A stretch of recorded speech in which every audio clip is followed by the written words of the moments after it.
Jay Crawford, Adam the Bull, Garrett Bush, and so many big names, it would take me hours to say all of their names.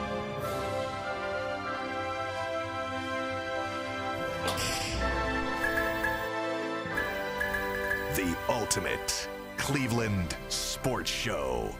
Booyah! It is weigh-in Here we day! Woo! Bull wears his Win Rocky Win t-shirt. Did you hear that song running in your head when you jumped on the scale? Yeah. In case you don't know what we're talking about, Bull and G. Bush are in a weight loss challenge. Every Tuesday they jump on the scale. We will later in the show reveal this week's results. I feel like we already got more elbow room out here, don't you? Yeah, they're getting thin. I can hardly see Bull. Yeah, I can hardly see the guy. My size don't fit over the chair no more. My size used to be way out here. It used to like keep me ramped in. This was like my personal little cage, but now I can move around. Yeah, you're free and easy. Yeah. Were they working hard or were they hardly working? Yeah. The scale Find never out. lies, kids. That's true. And we're gonna give you those numbers later. Welcome to the Ultimate Cleveland Sports Show. I'm Jay Crawford. Later in the program, Leroy Hoard is going to join us, and we're going to try to figure out what someone's golf swing says about them as a person. This is great. That's coming up later. That should be interesting. Yeah. G. Bush, what do you got? Oh, man, coming up later on today, man. Look, man, I guess there's 25 or 26. I guess we're going to unveil this and what this means. Does this mean somebody is not going to be guaranteed a sum of money? I'd be scared as hell. Yeah. That's like winning the lottery. And they That's take now your a ticket back. conversation. It's now a Big Guardians game last night. I'm kidding, rained out again. Doubleheader today. We're going to talk about that, whether you like it or not. Yeah. And I am off the set of Sesame Street. I, of course, am Snuffleupagus. And let me tell you something.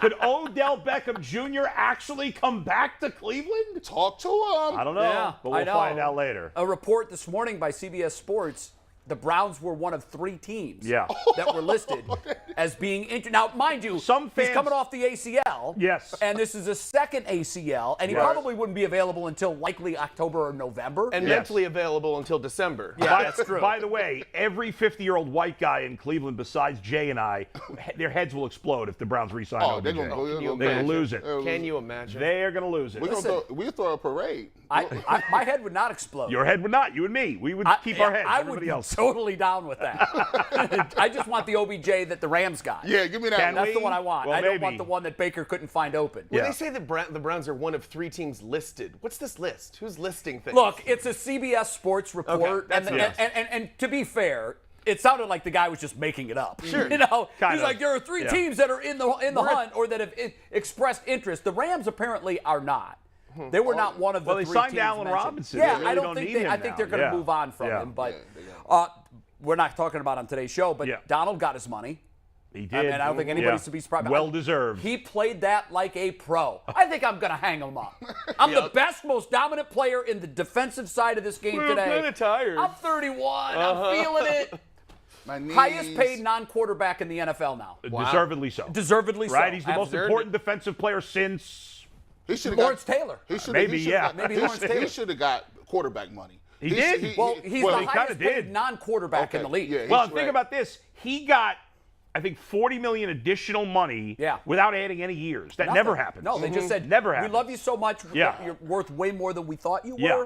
Here you go. And he was worth a lot before. Yes. All right, we're going to start today's show with this is something that broke yesterday. So we told you about the 24th accuser as we started the show yesterday. And during the course of our show, that filing actually happened. We didn't know much about it, so we really weren't able to say much about it. But today we know that this 24th accuser, at least in name, was a surprise to everyone. Yeah. Because Deshaun Watson's own lawyer, Rusty Hardin, Steve, if we can see that quote, Rusty Hardin says, our legal team has that picture. We got to get a second picture. That's a great haircut. Our legal team has not had time to investigate this new filing and not heard her name until today. Guys, that surprised me because you talked to Aditi earlier today, who's going to join us later in the program, and she said that all of the teams that were interested in signing Deshaun Watson were aware not just of the 22 that had already been filed, but also that there were a 23rd and 24th accuser waiting in the wings. Yeah, she knew. She was told by multiple sources that they knew there were others. Yeah. They may not have known the specifics of who the people were and what the accusation was, but what does it say to you that Rusty Hardin's legal team had never heard of this accuser before? Again, I think I don't know why you'd say that if you're Rusty Hardin. I don't know that helps. It was his way of saying no comment. He basically said, we can't comment on this because we're just learning about it. Real quick on an unrelated note, Rusty Hardin, again, well, I didn't say this one, but he looks like a character from Beetlejuice. He does. He looks like you might be able to take his skin off and just see another creature. Like a Muppet, like exactly. some kind of Muppet creature. But let me say this, and I've been going counter to this point from the beginning. I've been saying I wouldn't settle. Deshaun Watson absolutely must settle, and he must settle immediately. Okay, so that is a 180-degree reversal. Yesterday you sat there and said no. Yes. And we were trying to talk you into, but sometimes even if you're not guilty of anything. Even if he truly believes he's innocent. Tell us why you think that now. Because this latest accusation, if you see the specifics of it. The language wasn't pretty. I had 2 women say to me since they heard about this. 2 women that were up until this point saying, it's he said, she said, I don't know. So it's not like, they were against him to begin with. But I've had 2 women that were very open-minded on this, that were fine with Watson being here, this morning, say to me, this one was pretty gross. He's starting to lose the PR battle a little bit more than he was. It's time to settle. We had a moment when this happened when a lot of people just took a hard swallow and said, this is going to be over. It's going to be 6 games. We won't have to hear about it anymore, and we can all move on. And that's the devil's bargain that they signed on for. What they didn't see was it dragging out this long, this drip, drip, drip of different people keeping in the news. If we've done something wrong, you just don't want to keep hearing about it. You want it to be over. You want it to move on. I'm not saying that. I don't know whether they should settle. I really don't. I think that would be the wise move as well at this point. But I have questions about. All right, we're at 24, like you said. Does this one represent that 24th, or is there really a 25th? Is there going to be a 26th? I looked it up. The statute of limitations in Texas is 10 years on a sexual harassment allegation. Yeah. What if something happens and we do figure this out, and all of a sudden somebody sees this court case, and in August they say to themselves, now I have the bravery to come forward. Those women did the right thing. I have text messages with our exchanges that are extremely vulgar. No one's ever heard of me, and I'm throwing my hat in the ring. And not only is it a civil suit, but now it's back to being a legal thing again. Yeah, that could happen. So let me ask G. Bush, because you haven't weighed in yet. It appears it's worked on you. Yes. You say he's losing the PR battle. G. Bush, is Tony Busby's full court press working? In the short term, yeah. It works in the short term because of the simple fact that when you only have one side of the argument out, right? So Deshaun Watson's not going to come out and say, all right, well, I'm discrediting that person because of this reason, that reason. Mm-hmm. Right. That side's not. Well, he's already given the blanket denial. I've done nothing wrong. Right. So when you drip it out like this, boom, boom. Maybe it's a 26. Maybe it's a 20. It's like water torture. That's a pressure technique. And it's mainly on the people that are in the public, right? Because if you look at 24. This woman didn't she didn't file no criminal charges. She said, let's go do civil charges, right? And a lot of them said, no, we don't want to do criminal charges. So this is aimed to really sway, I would say, just like in a lot of our life, we're trying to sway at 20% in the middle. Not the people who think that he's guilty or the people who think he's innocent. It's that 20% right here where it's like, okay. Apparently it's working per Bull's very small market research. Yeah. So one of the thoughts that I have is whether it's 23, whether it's 24, or whether it's 30, I look at it from a different perspective. You can have 100 people, right? The goal for those 100 people is they don't want to drag it out that long. They just want to get the bag.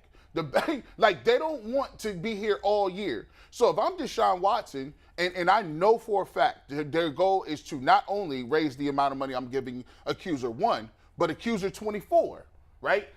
They're like, okay, well, listen, if I put more people on here, that's more out-of-pocket money that you're giving, and that's what I'm trying to do to maximize the availability of getting that bag for the rest of my people. For me, I'd say this. Nah, well, I call your bluff. I mean, if you can bring 27 of them. Here's the point. If you bring 27, I'll go to trial with it. Now, would that suck for him?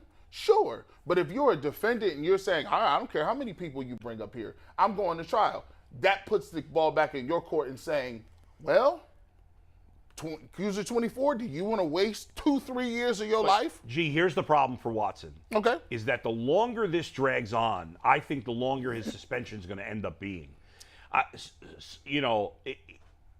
As everything more drips out, there's more pressure on the league to suspend him more. And whether that's fair or not is irrelevant. Right. That in theory is not fair, but it doesn't matter. The league, you know this, they make their decisions based on PR. They react to pressure. They react to pressure. And they're feeling it right now. And another thing is, if let's say they suspend him now, and let's say he doesn't settle, and they suspend him now, and they suspend him 6 games. Yep. And then 2 years from now, these cases go to court, and he loses. I'm not saying he would, but if he did, well, then they might suspend him again. No. Whereas I think if he settles now, he'll get his suspension, and then everybody can move on. Well, here's the thing. You talk about a PR thing about suspending him once, right? Yeah. Well, I'm going to tell you this. If they suspend him 6 games, and then he goes and settles the lawsuits, yeah, you're going to have a PR nightmare on the other end.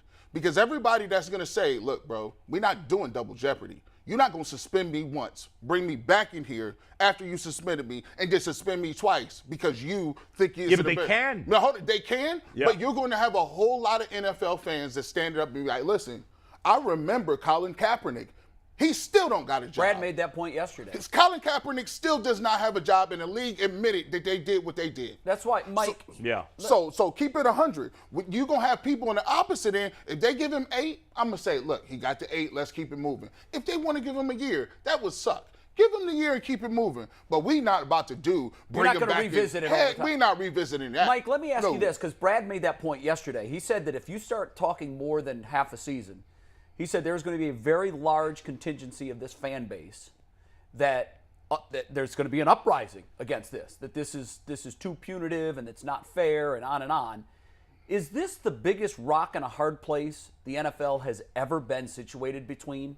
And I say that knowing that Ray Rice was a real predicament for them, but they handled that swiftly once the tape came out. It was over and done with in a week. You're right. There hasn't been that thing that pushes everything over the edge and makes somebody make a decision. That's the problem with this. That's the problem with this he said, she said thing, not having any actual physical evidence necessarily, not having that tape, and not having somebody who's willing to say, I did some things wrong. Like, he still has not even said, like, I was inappropriate. He is not willing to offer any culpability. And there hasn't been. He's been 180 degrees the other way. Yes, and it's that kind of defiant. I feel like somebody's saying, because where does that leave you? At least then the league gets to say, well, he's learned his lesson. He said this. He's doing this, but he's giving them nowhere to go. Right. Because they can just say he says he's innocent. We're going to give him this anyways. Hopefully nobody else says or comes out with another allegation. That is a terrible situation. We got to spin this. Yeah, I want to move it forward to the contract because Yes. Mike Florio wrote a piece yesterday, I believe,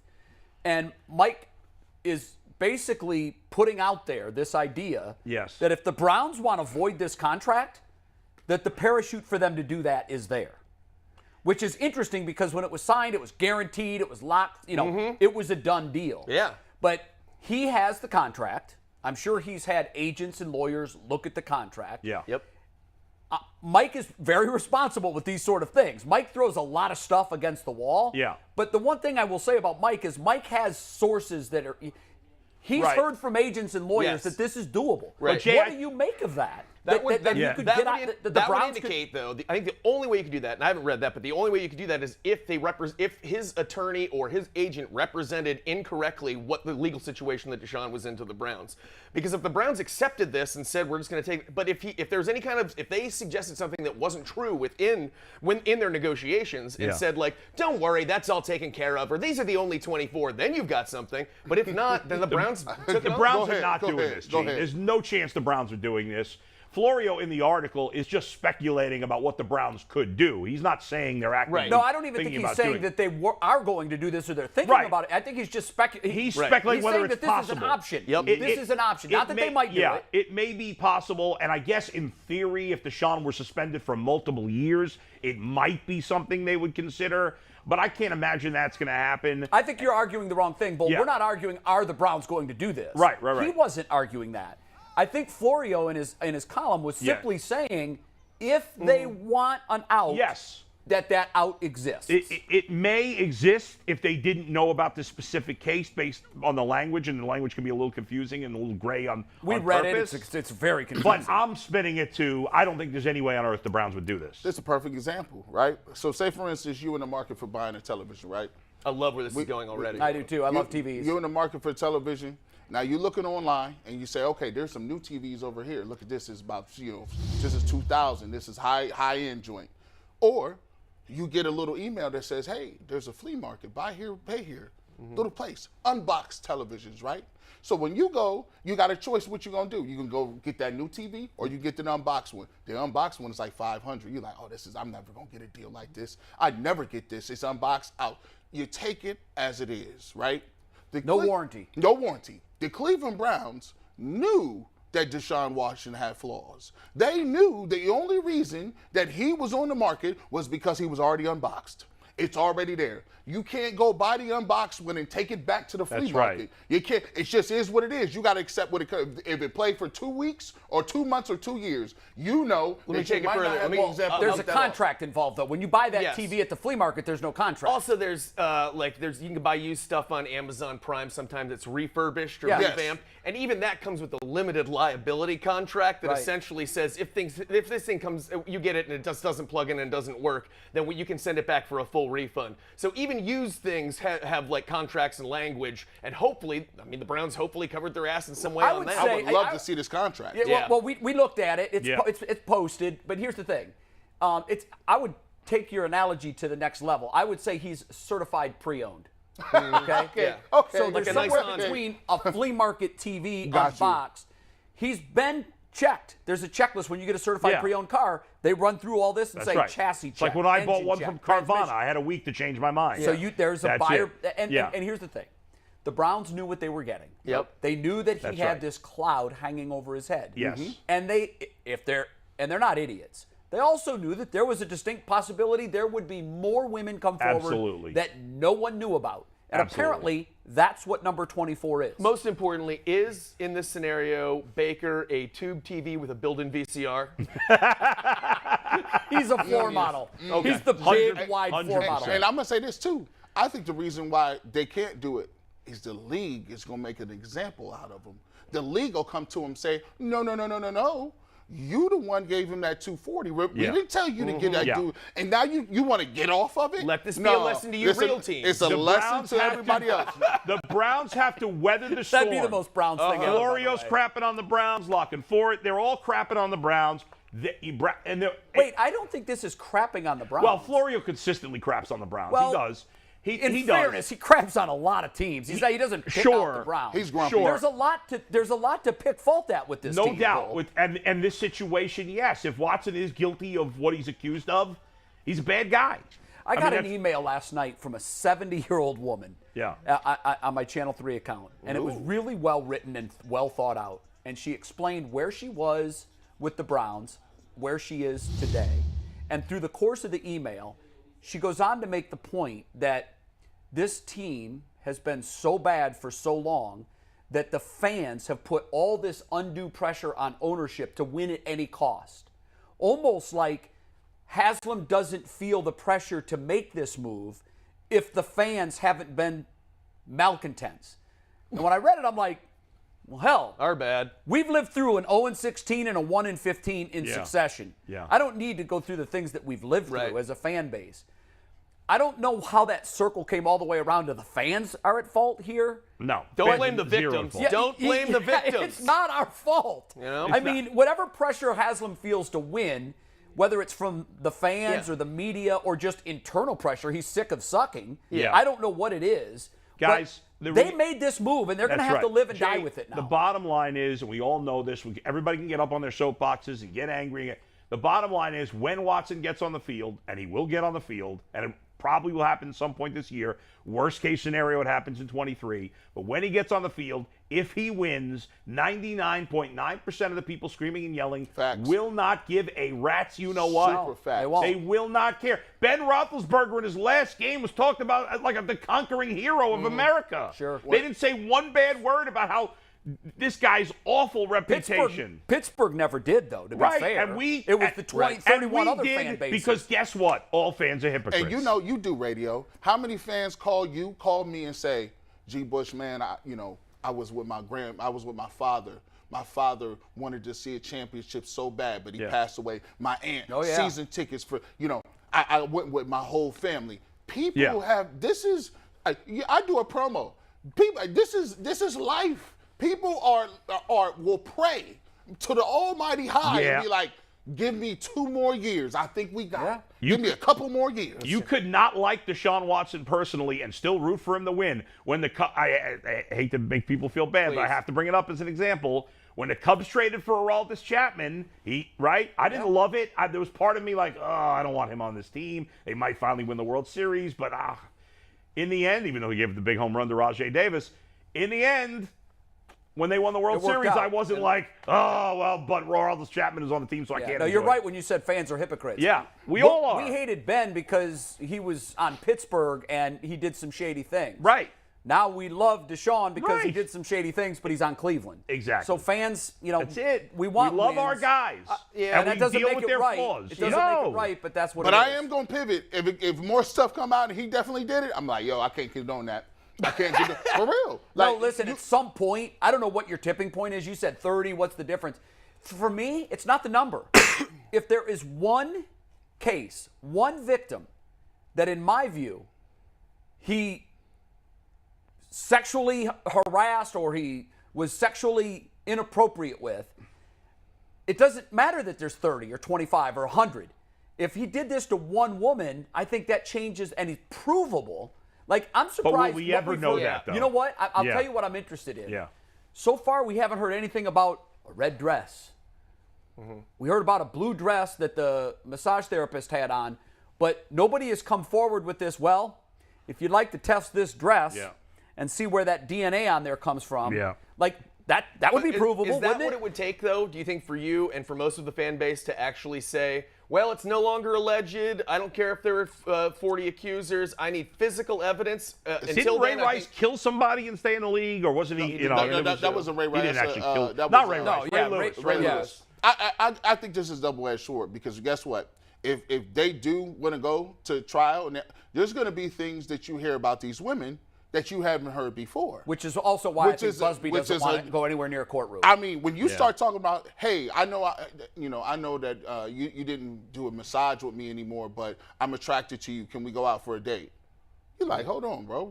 There's a lot of stuff we don't know. It's a lot of stuff. Well, when the 23rd accuser came out, her character was being assailed online because of her Instagram account. Right. Because people immediately raced to her Instagram account and said, wait, hold up. When you got pictures like this that you're putting out there for the world, there's going to be a lot of that. But we'll hear about those 3 with the most graphic Instagram accounts. We won't hear about the 18 that just say, please come to my massage parlor. I don't have anything gross on here. So that's what we're going to hear. And in a civil trial, they're going to have screenshots. They got text messages. Oh, yeah. So get ready for it. Let's move this. I got to get to this other quarterback conversation here. Yesterday, Baker.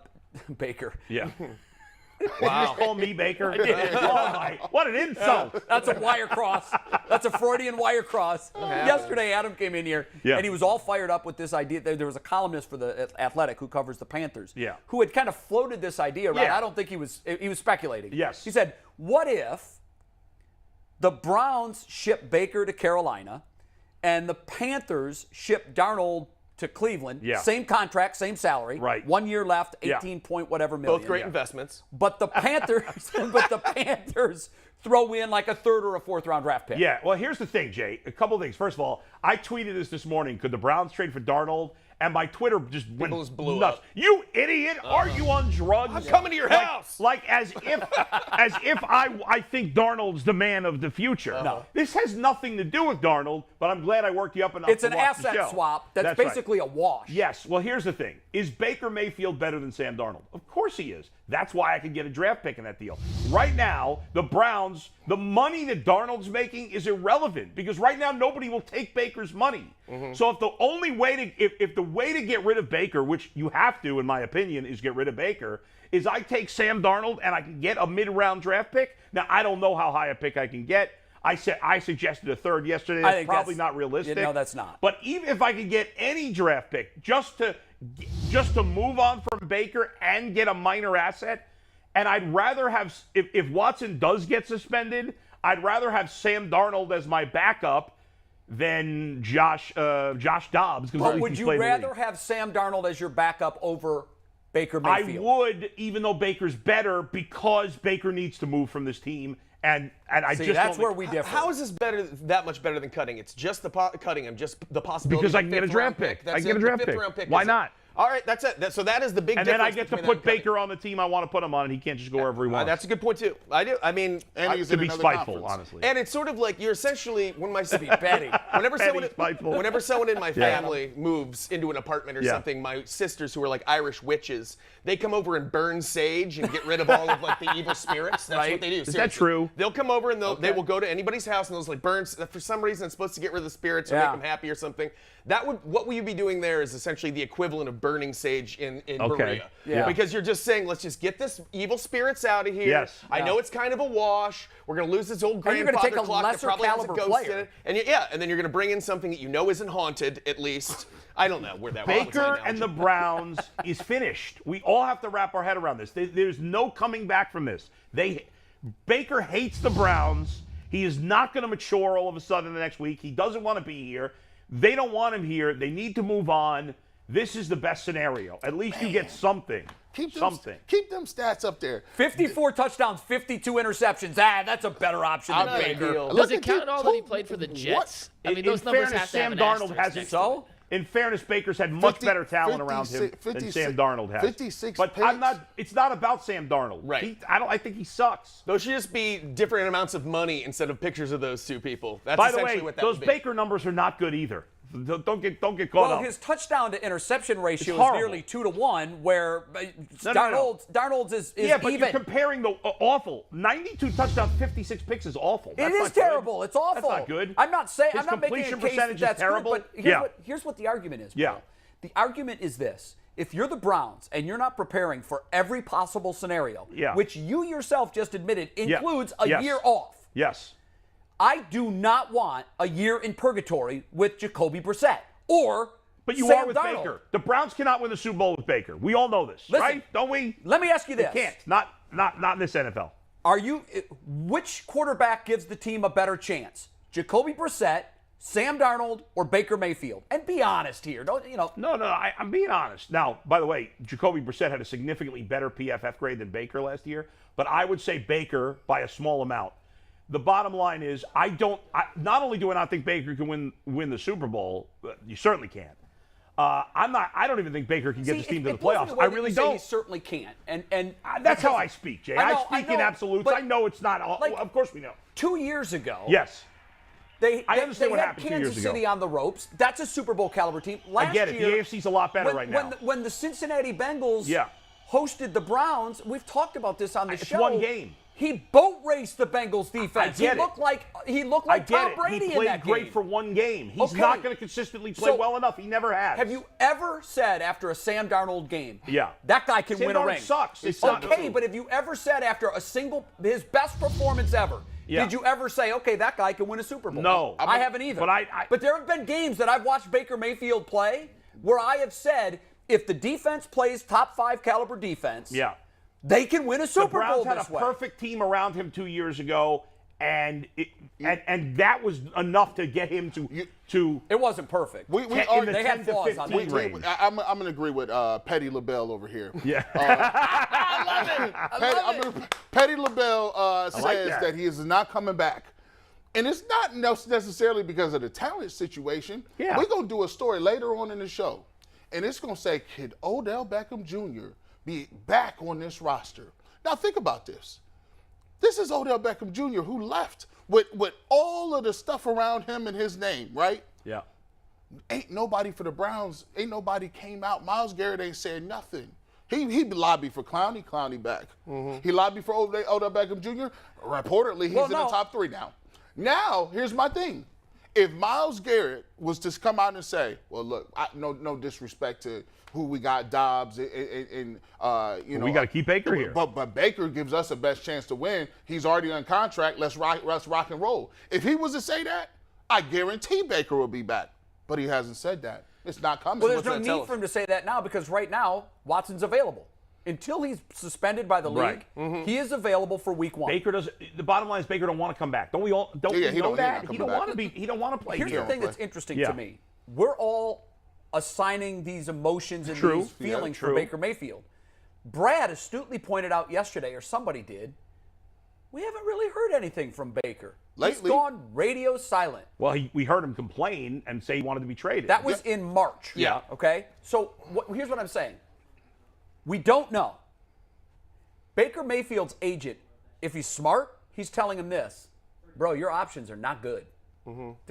I got a list of 31 other teams, Yeah. and I got calls from 3 of them, but the deals they want to work to get you are not manageable deals for the Browns. So you have very few options now. When you are the king of the castle and all your options are open, Yeah. you can be very selective. But right now, Baker's a peasant. He doesn't have options. Until he gets behind center for the Cleveland Browns again, do you know what his cult following will go like? This kid was on the brink of exile. Especially imagine if he filled in for Deshaun Watson and went 5-1. The king comes back on a white steed. Number 6 is back. You can't kill him. You know how the fan base is. And guess what? Bull, he's not wrong. After he comes back, Yeah. and Deshaun Watson is gone for a year, you will have a civil war within the Cleveland Browns fan base because they're gonna tell you why would we ever go back to the guy who's been gone for a year? Stop. And Baker. Stop the nonsense. The Browns are finishing under 500 with Baker, and you damn well know it. Hey, I'm You just damn well saying. know it. Wait. In this division, in this AFC, it's too said- good. I don't he think- can't compete with these top No way. quarterbacks. I No don't way. think under 500 with this team they have. way Joe Yes. Burrow's never If he's beaten in the good shape. Just saying. It's irrelevant. The way No, it's not irrelevant. It's, It's very relevant. irrelevant. Look at our No, it's first not. four They've only played one meaningful game Now- against each other. Now he played in his rookie year before Yeah, he got but the hurt. Bengals They were played. a horrible roster then. The fact of the matter is, and Bull, Joe the Burrow division played a road now Wait, goes Jay, to Cincinnati. Jay, you keep bringing up the Bengal argument. That's Why irrelevant. not? That's They were the AFC champs last year. It's one game. Joe Burrow guys, is a superstar. Baker's not. And McNuggets, do we got a schedule? I know this is part of the moment. Do we have a Browns schedule somewhere where we can see? Yeah. Yeah, give me 1 sec. We'll pull But it How up. good this division in the AFC is. But here's to your point. Watch this. When you look at these first 6 games, Oh, they're all winnable. The These first are- 4 are very first- winnable. first You just four. hand it off to Nick Chubb. all and you win got three to of them. do, all you got to do is You're right. not fall You can apart. quarterback the Browns. And if Here you go, if- Nick. I mean, what do you think the Browns are? The 85 Bears? I mean, come on now. Let's not get nuts here. Think about it. They're playing the Jets. Their defense is good. It's not like an all-time great defense. You sat there and argued that they're top 3. I said they could be. Okay. Well, so it's not But- outside of the realm of possibility that But they they could are. also be number 13. Let's say Which is Listen, I got the serviceable. schedule for you guys right now. No, here it comes. We have it broke down by Okay. home games and away games, so I'll just read you the first 4 games. Got you. At Carolina, week 1. Totally winnable. Home for the Jets, week 2. Definitely. Dobbs winnable. could better win win that. it. Dobbs could win that. Prime time against the Steelers, week 3. At home. At home, I At like our home, chances. I like the chances. Week 4, at Atlanta. Nobody. All right, so if they can win it with Baker, they can win with Jacoby Brissett. Can they though? I mean, they're the exact same player. I think overall Baker's probably a little better, but Jacoby was better last year. He was. I think it is ridiculous because I don't think it'll ever happen. But Yeah. what I'm saying is we're assigning thoughts and emotions to Baker Mayfield that probably are unfair. You're saying Yeah. he's not mature, he doesn't want to play with the Browns, he hates the Browns. I'm saying he's had one good he's only had one excellent half of season of football. He played very well in the second That's half of not fair, 21. Bull. I thought the 2020 season was a very good season. The whole second season? half. The second half, he was very good. I'd say first. They last finished 8 games. 11-5 and they won a playoff game and they were within a whisker of beating the Chiefs in Kansas City. I hear you, but That's they a good lost. Season, They Bull. lost. If they had a better quarterback, they probably would have won. Or because more they were playing. Wait a minute. quarterback. Or if they stop Kansas City on 4th and forever, That's they're going one to play. the AFC That's Champ- one play. If they had a better I know, quarterback, but Baker had nothing to do with that If play. they had Deshaun Watson playing that game, they win, no doubt, 100%. In that game, in that situation with that team. If my aunt. But you said if 10 times about they should have won I'm the giving game. you one if. Here's Yeah. my if. If the Browns defense doesn't give up a 4th and 17 Yeah, to a backup quarterback, which had nothing to do with the play of Baker Mayfield, right. then Baker Mayfield goes to Buffalo for the AFC Championship game. He did. that throw, didn't happen. He did throw. an They interception. wouldn't. They It wouldn't didn't have happen, needed. but that was Jay, no fault they of wouldn't have Baker's. needed that if he had played better. If he had played better. If you're When the right. Chiefs had But no that's a ability to secondary score if. because their I'm just quarterback giving was you hurt. One if. I'm just saying. I if hear the you, Browns but defense Baker has shown you does- time. When has Baker been clutch at the end of a game? I'll give you one example. Against the Bengals in that slugfest against Burrow 2 years ago. That's the only time he was ever clutch late in the game. I will readily tell you he has not been the guy that we need him to be in the fourth quarter. Right. I'll readily say that. Yeah. But when you sit there and say, no way, absolutely, unequivocally, could never get to a Super Bowl with Baker Mayfield, I'm giving you a scenario. It's an opinion. It's the way I talk. I know. talk in I get absolutes. That. I get that. Yeah. But my counter to that is actually that's hyperbole. That's what I was saying. Sure. I'm like, well, that's But Jacoby Brissett's never been a player. Jacoby Brissett's not going to the Super Bowl either. Of course not. Right. He's finishing under 500 What too, if he's probably. watching you guys? And I know. He just Well, we heard love you, say Jacoby, that? and we may need you. Here's the bottom line. There's 10 quarterbacks in the AFC that are clearly better than Baker Mayfield. The odds of him getting to the playoffs when he's at best, the 11th best quarterback in the conference is very slim. Slim, but possible. Getting to the playoffs is possible. And more possible than with Sam Darnold. I think we can all agree. And that's what it boils down to for me. Yeah. For me as a fan Yeah. who's just nothing but scar tissue from rooting for this team. Right. I want them to put the best possible product on the field that they can. All right. But To me, Baker Mayfield is a much more proven commodity than he is to you.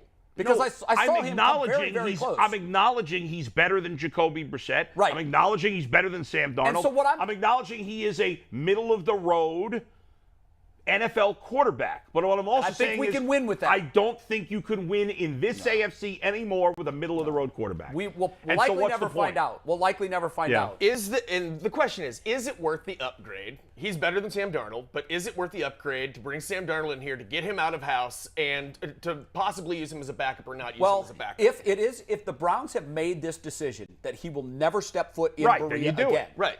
I don't know that they've made that decision. Sure. But we don't know that. If they've decided it's not, that the relationship cannot be repaired, even for short term, then it makes sense to make a move like this. I will say this. If Baker was to take another snap for the Browns, it would not be the first time that a quarterback who hated his team and a team who hated his quarterback found mutual ground. That's true. It's about winning. That's true. Let's just win.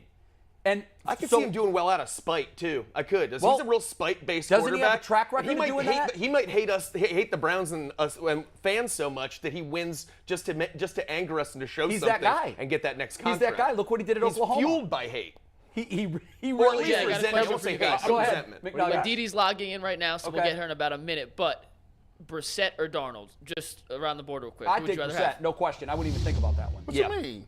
The Brissett. Yeah, no doubt. I would take Brissett. Yep. Sorry, Sam. I don't want Sam Darnold I don't in Berea think just like there's Bull doesn't want Baker in Berea. I don't really care about Sam Darnold either. I'm just saying if taking Sam Darnold in the trade got me a draft pick, I would do it because I feel like I got to get rid of Baker anyway. It has nothing to do with Darnold. I think Darnold sucks. Donovan Peoples-Jones, 6th round pick, I believe, right?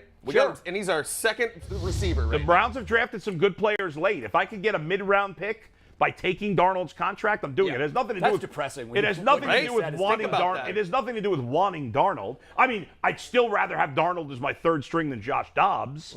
In theory, at least he's played in the league. Yeah, but one of the things that we've been told is that Dobbs is here because the offense that they're going to run. True. All three of these guys can run. So trade for him and then cut Darnold. Darnold can't run that offense. So trade for him just to get rid of Baker and get the draft pick and then cut Darnold. Well, that's what I said yesterday when we were off camera saying that. Like if you trade him, you cut him. Fine. If you trade for him, you get rid of him right away. It's not really about trading for Darnold. It's about moving on from Baker and maybe getting an asset.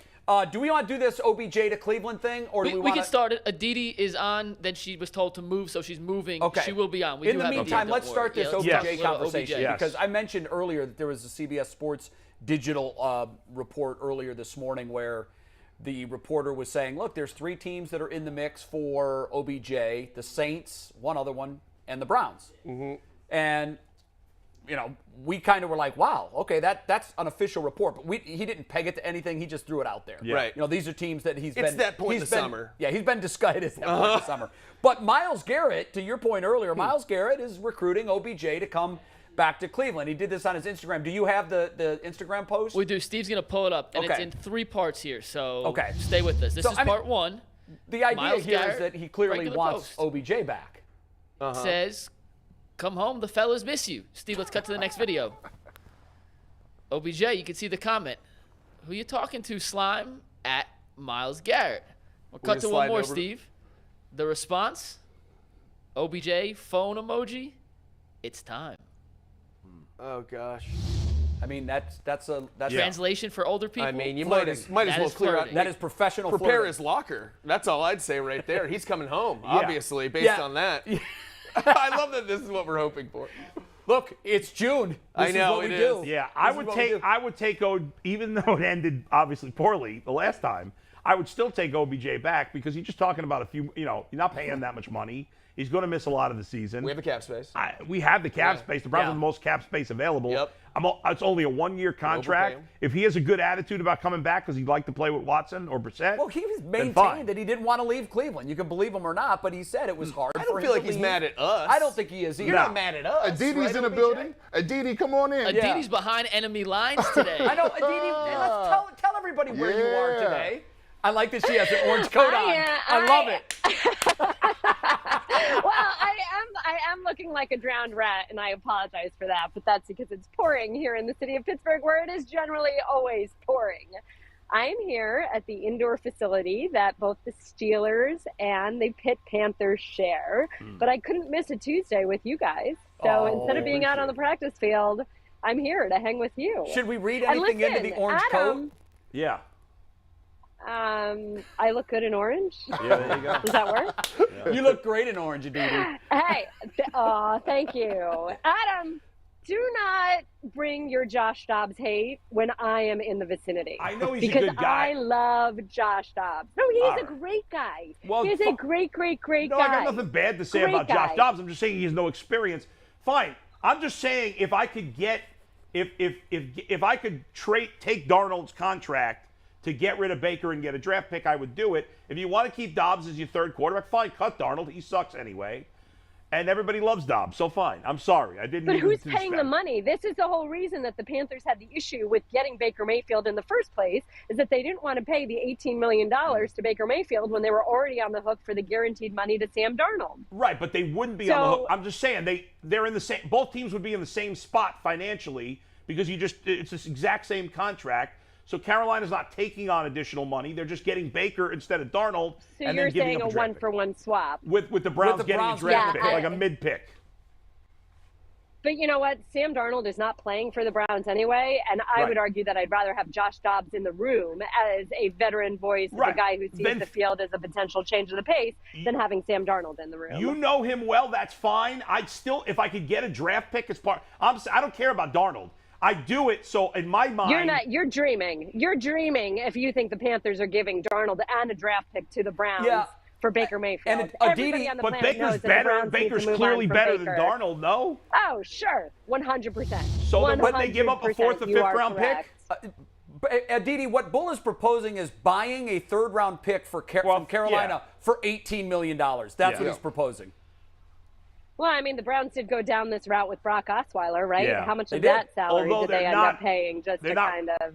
They're not really paying $18 million because they're just exchanging contracts. Well- They're not saving any money. But the still Panthers paying would the get money. The Panthers would have to give up, I'll say, a fourth or fifth round pick and get an upgraded quarterback because Baker is an upgrade from Darnold. So I don't think that's crazy for Carolina. They do seem interested in theory. I don't either. Look, Carolina was the one that was really interested beforehand, and then the Browns apparently couldn't pick up enough of the salary to satisfy David Tepper, Yeah. the owner of the Carolina Panthers, and then all of a sudden Matt Corral falls to them during the draft, and they're all excited about what he can do for them.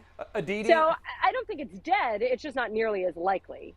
okay, forget They're that turning trade. the lights They're out killing on the me. lights on What is Aditi. going on? You know what? They Pittsburgh thought- sucks! They don't Pittsburgh like me talking sucks! about the Pittsburgh Cleveland sucks! Browns. Come on! Building. Pittsburgh sucks! They saw she was wearing an orange Messed coat. up. Do you think if I take off the orange That's rainbow it. Lights when come I'm back on. standing The lights inside, immediately will come they back turn it on. back off? We're waiting.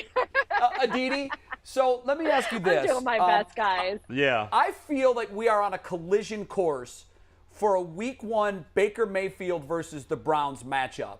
What is the likelihood Going to make that Jay's that year happens? if that happens. It It's would going to make your year. It would make my year if that happens. But He's so affirmative. well, remember, before the schedule came out, I said that my dream matchup Yeah. was that the Browns got Carolina in Week Right. 1. That's true. And my You did. nightmare matchup was did. that the Browns got Carolina in Week 1. Yes. What are the chances, Aditi, and I'm not saying that this trade comes to fruition because I don't think that's going to happen, but what are the chances that Carolina finally just says, whatever we need to do, the rookie's not ready, Darnold's not the guy, go get Baker at whatever the what are the chances we see Baker versus Browns in week 1? I wouldn't say it's out of the realm of possibility. I wouldn't say that it's 75% likely, but would that not make for amazing television there? And the NFL's all about storylines. That would be a matchup. Yes, but that doesn't mean that David Tepper and the Panthers are making that move just to satisfy the National Football League. But, let me just say this. I really would like to see Baker go someplace and succeed someplace. I do too. Because, again, and we've said this many, many times, he's not been a bad teammate. He is not a bad guy. He is somebody that truly has lived through four head coaches, 4 offensive coordinators, 4 offenses, has certainly given everything that he possibly could to this club. And I think he deserves a fresh start. And it would be nice to go see him have that fresh start. It's too bad that the way the world works right now, there aren't necessarily as many open spots as you would like. I'm not going to lie, Aditi. I'm not a phony. People get mad at me because it sounds mean, and it is, to be honest. I am not rooting for Baker to do well. I'm going to be totally honest. Okay. Petty LaBelle. Petty LaBelle. G. You're not rooting for him to do well. You know it. Can we get a tag under Bull's name that says Petty LaBelle? Hater. I don't want him to do well because I want to be right. I get plenty of things wrong. I want to be right about this. Seasoning. Salt. Yeah, all those flavors out there, Bull, and you have to choose salt. Now, Didi, you've been waiting for the real question. Yeah. I got to come with the real Please. question. This is Here you go. Oh, is this from Jay? Great. Yeah, this All is right, look, there it is, right? Petty Is this LaBelle's why I'm in the dark, basically? Petty LaBelle. Now, if you had to put money on it, you got to pick one of these. You got to pick one. Yeah. Who plays in a Browns uniform first? Baker Mayfield or Odell Beckham Jr.? Oh. Neither. You got I mean, I really don't see Odell coming back. Then it's more likely that it's, who plays, who shows up on the practice field? Which one's more likely to does play Baker a show snap up for the next Browns week in the and future? wear No, in the game. Odell?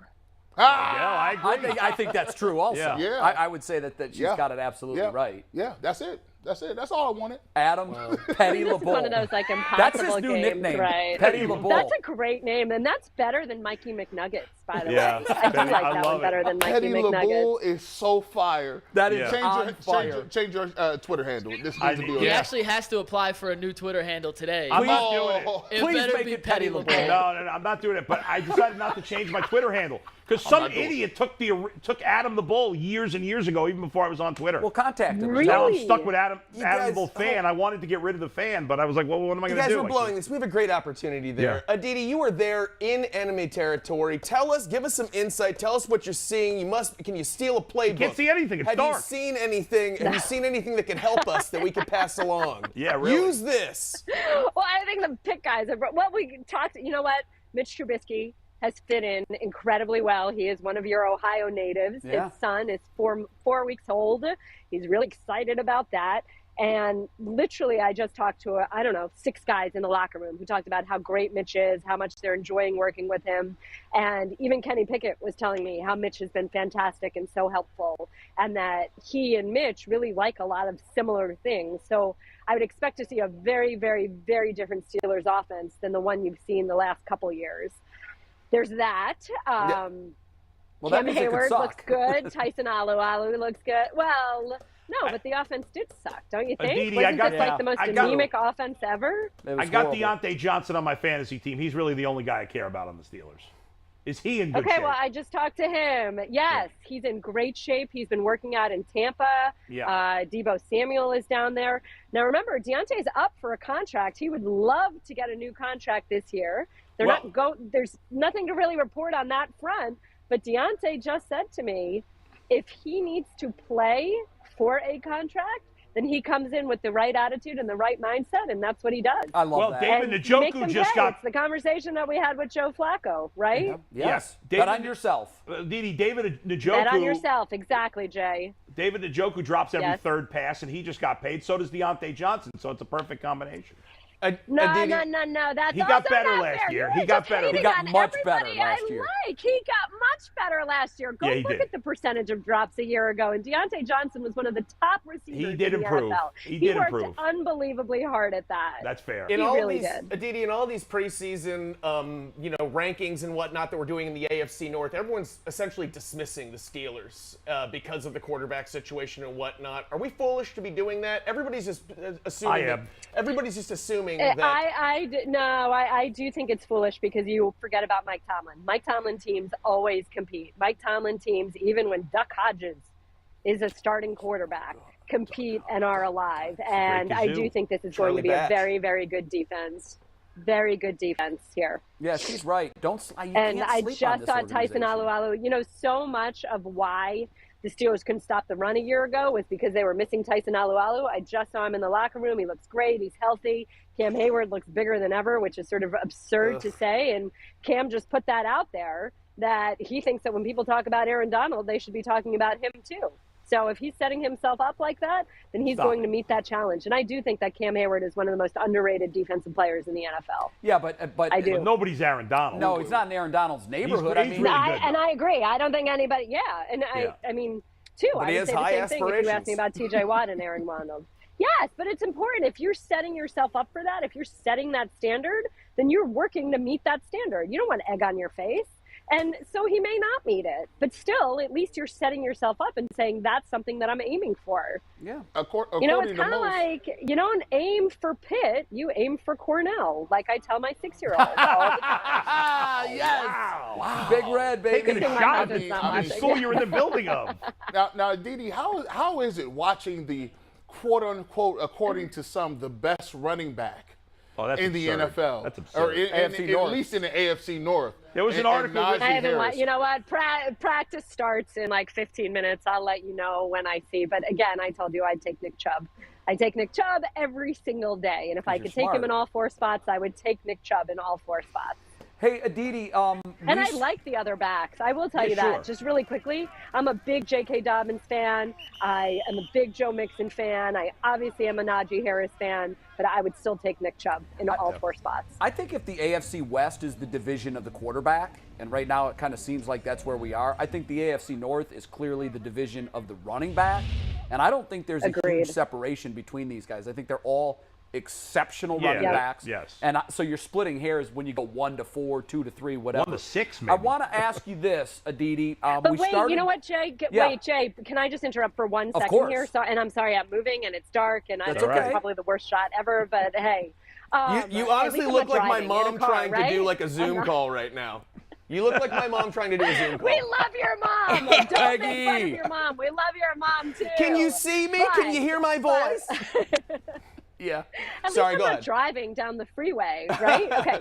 No, the one thing that I would say for Najee Harris is that Najee Harris is indeed a 3-down back. And one thing, I was actually just talking about this with Deontay Johnson, one thing about Joe Mixon that really bothered me is that in that Super Bowl, he wasn't in on 3rd and 1 and 4th and 1 4 times. The first drive of that Super Bowl, first Bengals offensive Don't get drive, me started 3rd on and that. 1, Mixon wasn't in, 4th and 1, he wasn't in. Yeah. Last drive of the game, 3rd and 1 wasn't in, 4th and 1 wasn't Absurd. in. That's because he's not the same blocker that their 3rd down back is. And he absolutely could be, but he's not. And we know that Nick Chubb has come out in sort of 2-minute situations, whatever. He's been subbed out at times for Kareem Hunt for the way that they divide the offense. Najee Harris is indeed an every single down, every single situation That is a good back, point. and that does earn him points. Yeah, but You know, I like it's think like how that's- Le'Veon Bell was in this town. It didn't matter. It didn't matter if it was a passing situation, didn't matter if it was a running situation, didn't matter if it was 1st down or 3rd down. Le'Veon Bell was in there. You could count on him. And that's worth and that's something, what they're Bull. saying for Najee Yeah. Harris. That is worth something. But is it that the Steelers just don't have another option? I mean, I think it's bad coaching by the Bengals that Mixon wasn't in there, not because he can't block. Well, but Aditi's saying he's limited. You don't think he's a good enough blocker, or do you think it was bad coaching? I'm not saying he's limited. I'm saying he hasn't been used. I think it's bad coaching. well, in the yeah, it's sense bad that coaching. Tell Well, the but kid to block. Tell him to block. Tell Yeah. him. Chip No, Bud I know, Dupree, but block Aaron Donald. Aditi- That's part of your job. They see what he's capable of doing every single day. If he wasn't in there, it's the Oh, fact yeah, that they agreed. don't believe he can do it. If they thought he could, he would have been on the field. They just weren't smart enough. They just weren't smart enough to make the change in wow, the situation when they fired. should have made the change. Okay, shots fired. Right? Or they just weren't heady enough, or they didn't. You can have a third down back, but in a situation like that, sometimes you say, you know what, we're overruling what our general rules are, and we're going to put this guy in. And from what I was told, Bull, just so you know, because of the Super Bowl, the running backs coach did indeed at the end of the game say to Zach Taylor, should we put Mixon in instead of Pirine? And Taylor was like, no, whatever, just stick with it. Maybe because of the time. He choked. Maybe because of how quickly. Yeah. The coach choked. Well, that was it. Pirine stinks. He shouldn't have been in there. I think we got something. Somebody is pulling up on it. They said Aditi is completely wrong. Oh. He's waiting in the wings. Let's get to him. Where you at? So, talk to somebody. Are we skipping the contract then? No, let's say we're gonna hold on. Leroy's ready. We're gonna get Leroy in 1 sec, but before we do that, Jay has to ask a very important question. Okay, But yeah. Wires crossed on track. Wires crossed. But Leroy, we're coming to you next. Don't worry. Yeah, Leroy, hold your change here. We're coming to you. Aditi, I'm not sure I'm ready to be yelled at by Leroy. But okay, go ahead, Jay. I cut you off. Nobody is, but it's coming inevitably. So, Aditi, we started the program with news that Mike Florio had floated the idea out there that should the Browns want out of the contract, and there's no speculation that they do. He wasn't making that speculation. He was just saying that if they get to the point where they're looking for a parachute to void the contract, that exists. Do you know anything about this? Have you talked to anybody about this? Is that true in your opinion? I think that this is sort of speculation that at this moment is just kind of wasting our breath and our energy because I just don't see it happening. No, not that because we don't either. My understanding is that my understanding is that he does raise a good point, and that in theory, one could potentially argue that, but I'm sure there would be a very strong argument the other way as well. Okay, so and you're whether or going not down there's grounds for it. Yeah, and you know what? Listen, a lot of times with these contracts, it's very wishy-washy. You could put them in front of different judges, and some might say, no, this is binding, and others might say, no, I see the option here. I see the loophole. Right. So it's almost impossible at this point. I just wondered what your thoughts were on that. Okay, now on. And my understanding, one more other little addendum to that, Jay, just before Leroy yells at me. My understanding is that the presence of number 23 and number 24 was not a surprise to many, many people in the National Football League, including the Browns. I was talking to a front office executive at another team that had indeed done a massive investigation into Deshaun Watson and was in the Deshaun Watson sweepstakes. And what he said to me, what this front office executive said to me, is that the presence of 23 and 24 wasn't surprising. Maybe the specificity of the details from number 24 was indeed a little bit surprising. So maybe, the Browns could sit here and say, well, we didn't actually know this. But Deshaun Watson's camp could say, well, you did actually know the presence of this. So that is that slippery slope that you're talking about. I thought it was interesting that Rusty Harden's immediate response was, I can't comment on the 24th accuser because we're just hearing her name for the first time. We don't know anything about her. I don't know if that's probably nuanced, but it was interesting to me that this was an out of the blue name. Number 24, okay, maybe they expected, but this particular name is a new one to us. We didn't know about her, so that was a bit of a pop quiz. Mikey McNuggets wants to take us to where we're going next. So go ahead, Mikey. Yeah, Aditi's got to leave in a couple minutes. Do I need protection? Yeah. Look at this. Let's pull the 4-box up. This is UCSS history. We've never done this. Oh, boy. There is smoke coming out of our control room right now. This is really unnecessary. No. Leroy Hoard. Leroy, what's up, my man? How you doing? Leroy. What's happening? I'm ready for it. Look at him there's smiling. nothing to Is he yell trying about. to butter me up? Oh, okay. Yes, I would butter you up if I could see you. So I'm trying to move a little bit. All right. You need to just carry around your own personal ring light and just hold it up. I've been standing in the rain. Is that any better? That's much better. Yeah. They turned the lights back on. I would say this about the They did. They turned the lights back on. I would say this about the running back thing, and I agree with everybody's opinion. Like, I can't, disagree with it. But I would say this. It's hard to compare players in different offenses that have different options with different weapons. Right. And so when you have a situation like, say, Nick Chubb, that change of pace might be Kareem Hunt and what he brings to the table, and you trying to find a spot for him because he's very talented. Whereas you look at Pittsburgh, their options are not as they don't have as many options as Cleveland does. Right. And you can do that with a lot of running backs in that sometimes when that's your only option, they have to play 3 downs. And we sometimes think that means that one running back is better, but in actuality, his situation is different. I promise you, if I took Nick Chubb and put him in Pittsburgh's offense the last 2 years, he'd have more production than Najee Harris. Whoa. Without a doubt. And Leroy, part of that too is that's what Mike Tomlin likes. It's not just the offense; it's what the coach wants. Mike Tomlin likes an every down back. Yeah. And Right. that's been a conversation. Do you want to mix it up? Or how come all these teams are playing with thunder and lightning? Why won't you do that? Tomlin likes one guy. And You know why? Stefanski likes being able to mix it up, and he has the talent to mix it up. Go ahead. Because they don't have Kareem Hunt. That's why. That's true, I mean, nobody All right. complained about Robert Smith not playing every down. Nobody complained about Eric Metcalf not playing every down. Because when you have weapons where you can do a lot of different things, it doesn't necessarily mean that the players are limited.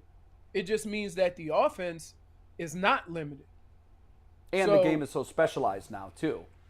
All right, It guys, is I to a played certain ton extent. of tennis, and Yeah. I played a lot of tennis and golf this weekend. My arms are like jelly right now. All right, but let I it go. think We people gotta let it need go. fun. Yeah, and we know we had to let you go at noon. We kept you over, and we apologize. Sorry. We'll see you Sorry. Thursday, No, Aditi. bye, guys. Bye, Aditi. Leroy. Talk Steal to a you soon. playbook. Bye. Steal a playbook. Both wants tape. So, you know what? That is a great point that you bring up, Leroy, that different offenses have different asks of Would you its like me players. to give you an example? Here's an an example would be great. You remember Lorenzo White? Yeah. Well, Lorenzo White played in a run and shoot offense. And he ran for 1,200, 1,300 yards. And everybody said, whoa, went to Pro Bowls. This guy's a stud. We signed him in Cleveland. yeah. And he had a fullback and 2 tight ends. And all that stuff in the middle of the field Got clogged made up. it uncomfortable for him. Mm-hmm. It's not saying he was a good or bad back. I'm just saying that his success had a lot to do with the offense that he played in that every time he ran the football, it was nickel, it was dime, it was all these to cover all these receivers and not necessarily concentrate on the run. And it gave him space to operate. It gave him space to operate. Me, I was fortunate that when I played in college, and I hated it, in order to get some carries, I had to play the fullback and the wishbone. Now, you want to talk about having to make quick decisions. I was 1 yard from the butt of the quarterback. And you would get that ball, and you had to make decisions right then and there. So, different offenses require different things, and I think a lot of times we just look at the numbers and the production without understanding what that guy, how that guy fills that role in that offense. I think it's a great point. I like to look, and one of the stats I like to look at for running backs, and I mentioned this the other day, is yards after first contact. Because I think that evens the playing field in those situations a little bit, right? Because, and if you look at Nick Chubb's numbers, yards after, all his numbers are great. But if you look at his numbers, yards after first contact, he kills the competition. It's not even close. If you look I at think his Derrick career. Henry's the only guy in his neighborhood. Yeah, probably. But because it don't matter. And as you said, in his career, now you'll see more of it this year with Deshaun Watson, but Nick Chubb's been back there with not a lot of nickel and dime because the biggest threat's been the running game. Sure. Right. Absolutely. But that's going to change. It's going to won't change it? this year with Watson, though. At least a little bit. But when you have weapons all over the field, I talked about it last week. In the secondary, you got to guard against the deep, the middle, the short. Right. But now, I put you in a play action situation. What are you going to do? You want to stop Nick Chubb and let Deshaun Watson have at it? Or do you want to back up and let Nick Chubb have it? And it's really that's, pick your poison. That's a right, tough spot exactly. to be in. And it's a tough spot to be in if you're successful at it, but it all starts with running the football, because play action don't mean nothing if you're not running the football. You know, Leroy, you talked about there's a difference between the style of offense and how many people are going to be getting touches and what positions they're put in to be successful. Also, a lot of people don't understand that, you know, running the ball is just not running the ball. Like, there's different things you can do up front. Like, some teams are going to run the stretch concept where you're looking to cut that ball backside. Some people are going to run toss, pull the backside guard, kick out, run that. Some people are going to run the zone concept where we're going to double team off the 3 technique, move to the linebacker. What do you believe is the best? Because sometimes I look at what they do with Nick Chubb. I want to give him an ability to get out on the perimeter. I think he's devastating for guys out on the perimeter and more off tackle stuff. Do you like I guess the scheme of what they're doing, and do you think they use the backs to the best of their abilities based on the blocking schemes? Here's what I would say about that is that I like all plays to start inside. If they should happen to go outside, then it's the running back's discretion. It's what he sees, what he thinks he can take advantage of in that situation. If you start to play outside with the pursuit, a lot of times it can be a done deal as soon as you get the ball. But if you're going forward, everybody kind of pauses. And it gives you the ability to make a read, whether it's go outside, whether it's off tackle, whether it's a cutback. It gives you more flexibility. So, you know, for Nick Chubb, he does an incredible job of reading what's in front of it. So I don't want to corner him by pointing him in a direction that limits that ability. You know, if you do a lot of zone stuff, I love zone blocking from the standpoint of rule number 1, stop penetration. Zone blocking gives you the ability to do that. I also know that from working with offensive linemen that I've worked with in that, I would always tell them, don't fight the pressure. So if somebody beats you across your face, I want you to drive him as far that way as you can. It's my job to run off of that. But if you try to jump around and tell me which way to run, he's going to back your butt up into the hole.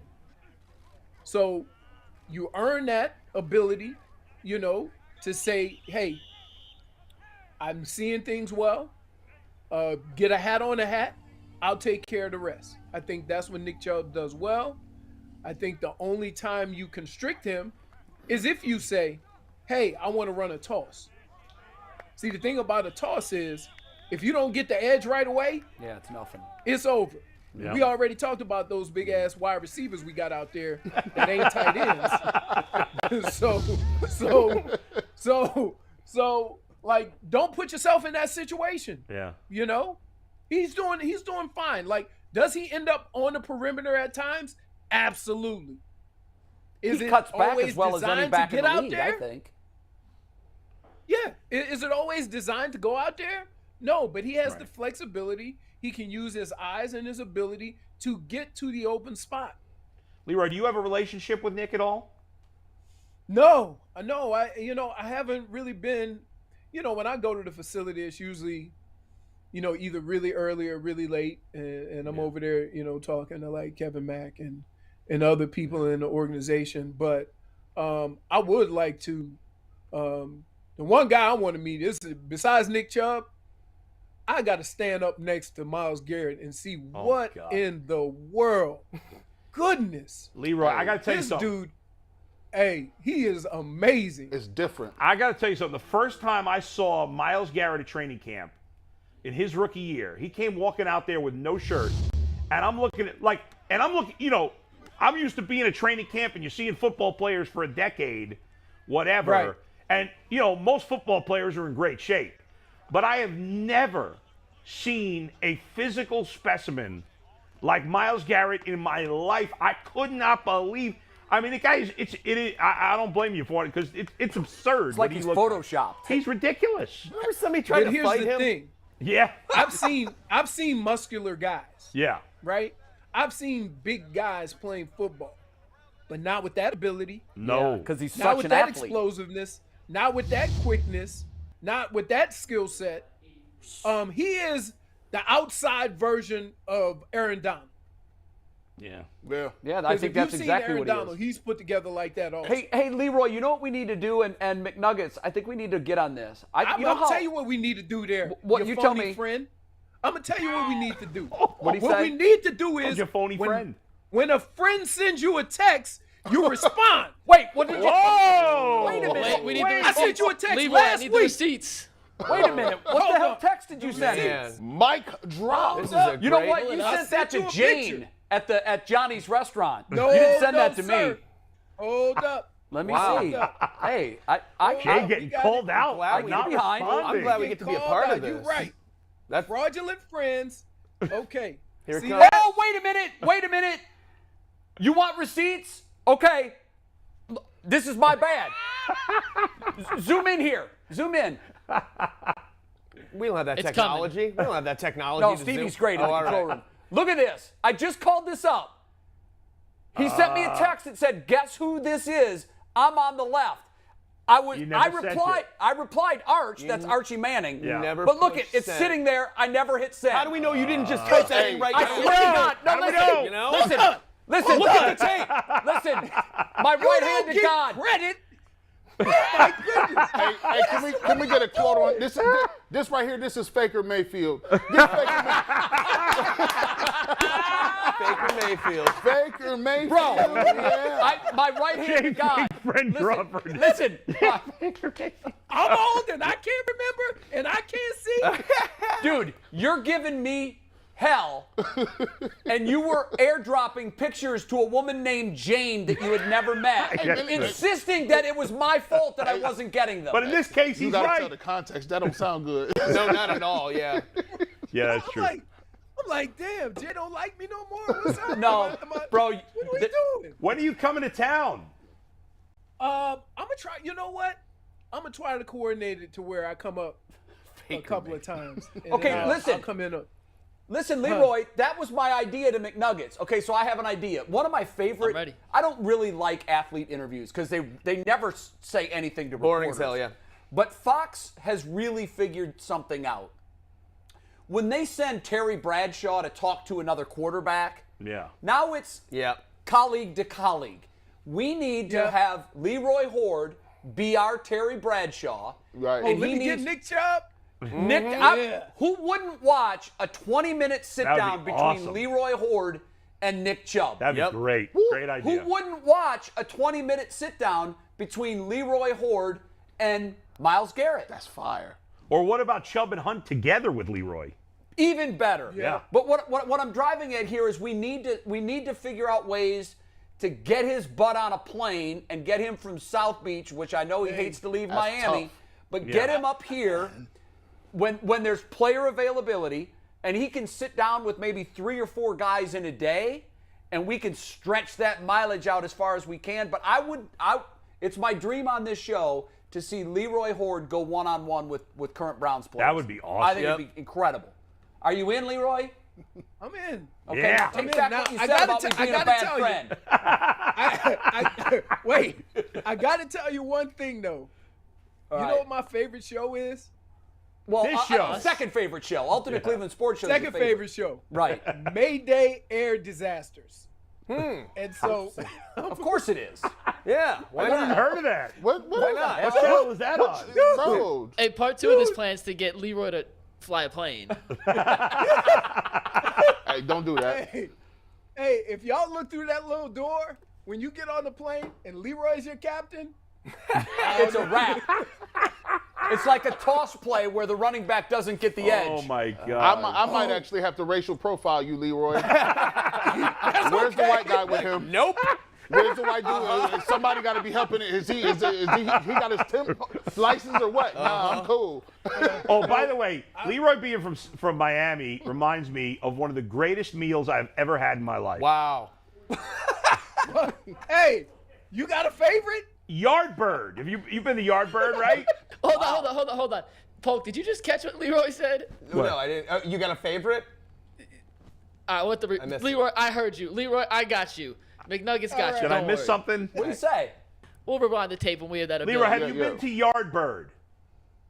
Yeah. It's not. You don't like? You didn't seem excited about it.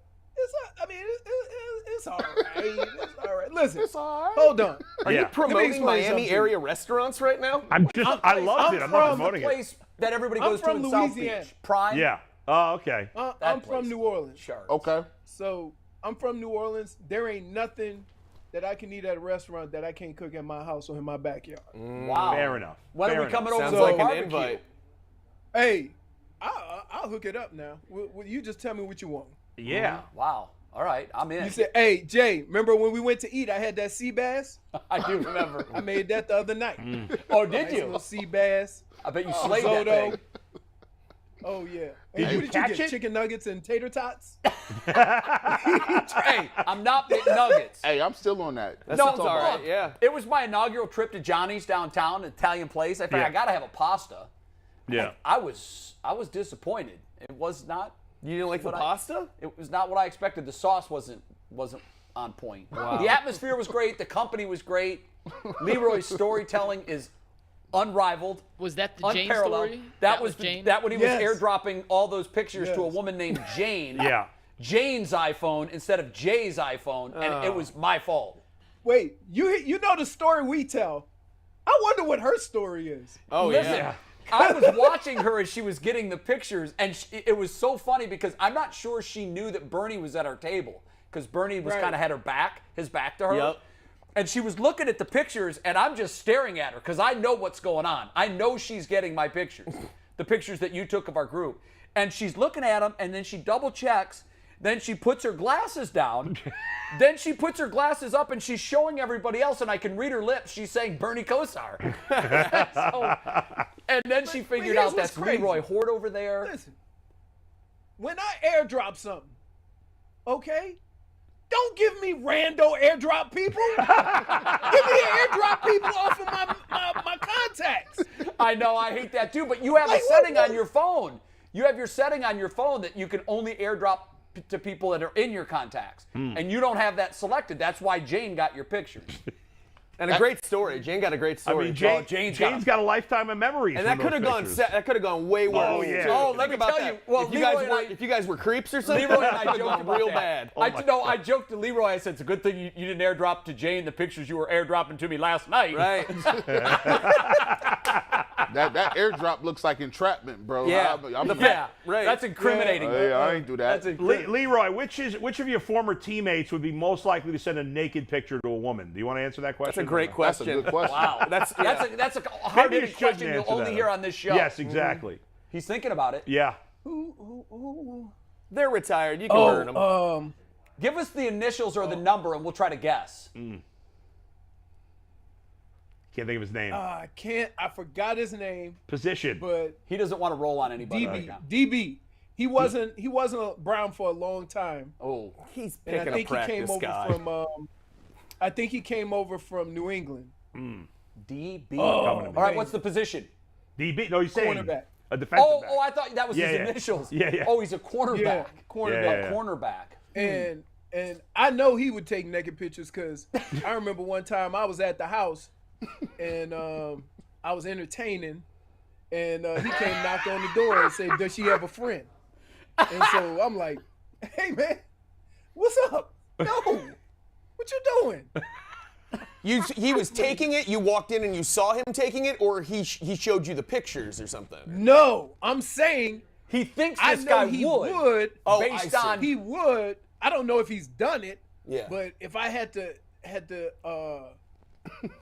Get on guess, some. I know he would because I would come home late at night and he'd be sitting on this little porch and he'd come down and ask if she got a friend. And I'm like, Wow. yo, man. Yeah, Man. beat it. This is easily the worst scoop that we've ever gotten on this show. We're like, we don't know the guy's name. I got to find out who it is. We I'm don't gonna know be the guy's. searching We right just now. know he was a defensive You back. guys keep talking. I'm Full finding is the player. scouring the waiver wire Find from that the years creep. you played You to find see that- who Nah. left New England and came to Cleveland. Leroy, I want Now- to do something. We got to show you these golf swings. So yesterday the Browns had their golf Yep. tournament, their annual golf tournament. And so I love it when guys go out there and try to play golf. Bro, Deshaun Watson just swung and missed. Hey.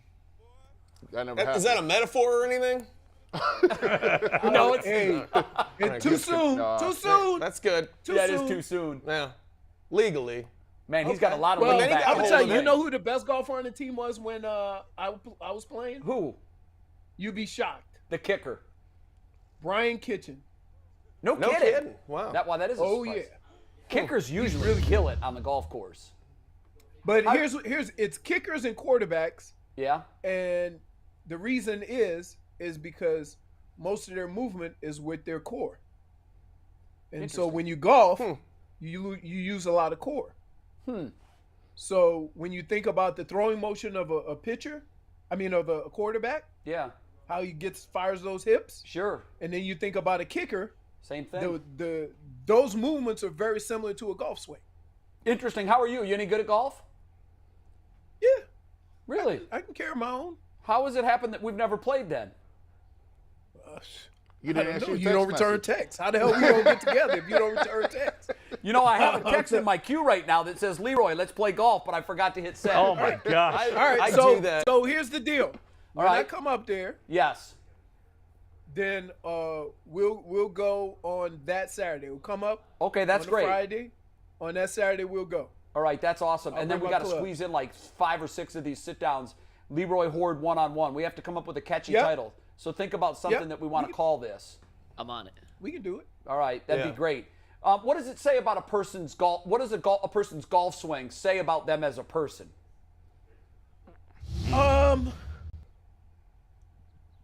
You can tell somebody who is Ooh, awfully quick. There. committed to it, or somebody who's just out there to have fun. And you could also tell how good their core is. Like you'd be amazed at how hard it is to maintain that position. Right? Stefanski's got a decent swing. Decent one. He got on that medium. He better go ahead on and move up to the large. Wait, who is that? Who is that? Brissett. That's Jacoby Brissett? Hey, and hey, tell him he needs to go to the section where they have golf pants for people who are 6'5". That's Kareem Hunt. Oh yeah, About you Hunt out know there in golf. Jordans. Those caps. Yeah. Are you kidding me right now? Look, Wow, look, that's what you need, lessons from another guy who can't golf. Yeah, I Hey, love it. I'ma I love tell it you when what. that happens on a course. It's a nice swing, big One man. of the biggest dudes that I've ever seen play is Bulaga. I play with him in Sarasota, and he hits it a ton. He's Really? a good golfer. The Packers offensive lineman, right? Yeah. Yeah, he's not there anymore. It's Yeah. crazy. I He didn't go back. don't know. I think he was in San Diego.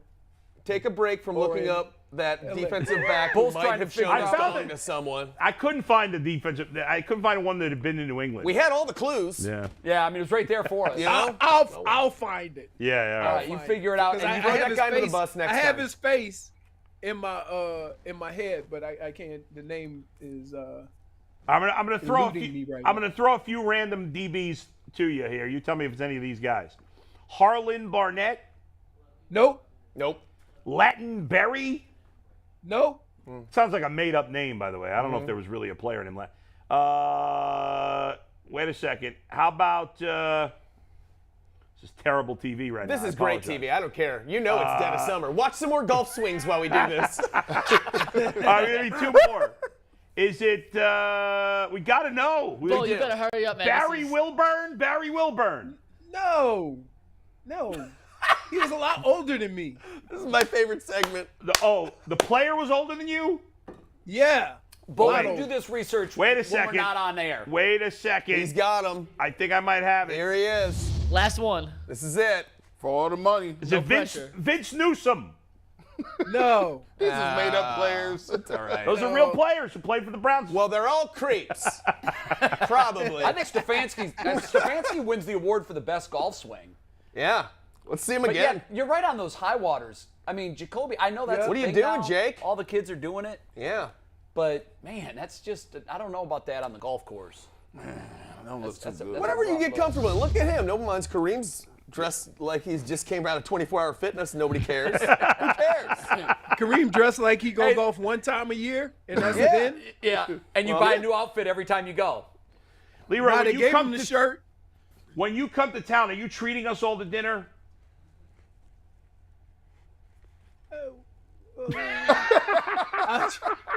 Let me count. Let me count how many people on the panel. Let me save up. Let me save up. 'Cause you You need a lot of money for us. He's sitting there like, I can't wait. Hey, Let's go. Here's the good news. Bull and G. Bush are in a weight loss challenge, so they'll Yeah. be eating rice cakes. Yeah. So they're going to eat nothing. Mike No, and I, not for that night. Mike and I can put it down. I'm a surf and It's turf not kind of what guy you myself. Eat, it's what you burn. Right. Yeah, that's true. I know. Hey, we got to wrap it up. Before I do, I like to pick a quote from you that sort of encapsulates your, like, what best embodies your visit to the show. And here's the quote that I wrote down, and this is a direct quote. When I played in college, and I hated it, and he did go to Michigan. True. He did go to Michigan. Yeah. You hated it. So you're saying you went to the wrong school. No. We have Those this were quote. your words. I tell did you. not put those words in your mouth. He's got that When I quote. played in college, and I hated it. Yeah. I'm telling you this. I will never give up that experience, if only for the Ohio State game. You have to be a part of that to understand the magnitude of it, what it meant, and how much fun it was that week. So I went to the right school. I was 3-1. Well, you guys did own the Buckeyes. Not when you many, were there. not many living Wolverines can say they're 3-1. Yeah. I think he's probably. Oh, you want to hear a story? So, who was the wide receiver that got drafted in the first round by the Dolphins? Ted Ginn. He's a coach at. Ted Ginn. No, not Ted Ginn. No. Brian Hartline. Before him. Wait, you're saying Ohio State wide receiver? Yeah. Brian That was, Hartline, right? He was He white. wasn't a first-round pick, Hartline. He wasn't? Who? Brian Hartline, he wasn't a first-round pick. Hartline. Hartline was a first rounder, wasn't he? He was? Man, I don't I'm gonna think he look it was. up. I don't think he was a first round pick. Don't put bull First on or this. second I got round. it. So, Okay. So we interviewed him, and me and my bravado, I'm gonna talk trash if I see a Buckeye. I have to, right? I say so. They give out these little gold pants when they beat Michigan. Yeah, I saw you guys So just trying to I rip said, that I was- off. I said, "Hey, Hartline, I was 3-1 against the Buckeyes. What were you against the Wolverines?" He said 4-0. Yeah, I he said, was. Well, I'll shut the hell up right now. And that was it. that was it. He was a fourth-round pick. I Fourth-round saw pick. Leroy. I saw Was he that fourth Michigan. round pick? Yeah. Michigan's now trying to steal. Whenever you beat Michigan, you get the gold pants at Ohio State. Right. Michigan's trying to rip off that tradition, and I don't know. It looks like some little cheesy helmet with a Michigan helmet, and on the back of it, there's Ohio State logo with 3 Wolverine scratches on it. It's cheesy. But I think what they should have done was they should have given away khakis. Like the Jim Harbaugh khakis that he wears, instead of the Ohio State getting the gold pants, just give him a little pair of Harbaugh khakis to put on their little necklace to wear around their necks. I need to get him to stop tucking his sweatshirt into them khakis. God, that's Thank a you. horrible look. Thank you. Thank you. Speak for everyone. I'd have got a whooping You for know that what's doing that amazing when I was about him? younger. There's very few former NFL quarterbacks that have lost their cool so fast. Yeah. They're usually the He has coolest guy in the been- room. no. Except Eli Manning. But even at Michigan, even in the NFL, he was intense like this. Dude, he was a linebacker playing quarterback Yeah, his whole career. he was that guy. So when everybody sees him now and thinks, wow, he's intense, I'm like, no, that's just Jim. Always been. He's always that way. All right, hey, I know you got to go, but Thanks, Leroy. we're going to get on this, planning a trip for Yeah. Leroy to go one-on-one with current Browns That'd be great. great. As The great always. Leroy Go Hoard. What's that? We'll go eat and then we'll golf and we'll do it up. You guys, hey, keep it moving. That'll get you. That'll win the prize. Keep it moving. Keep it Very moving. good. Keep it moving. Keep it moving, brother. All right, Thanks, man. We'll Leroy. talk next week. Great to see you, brother. Alrighty. And okay. I'm sorry about the text thing. It just was in my queue and I forgot to hit send. You done made me feel all bad.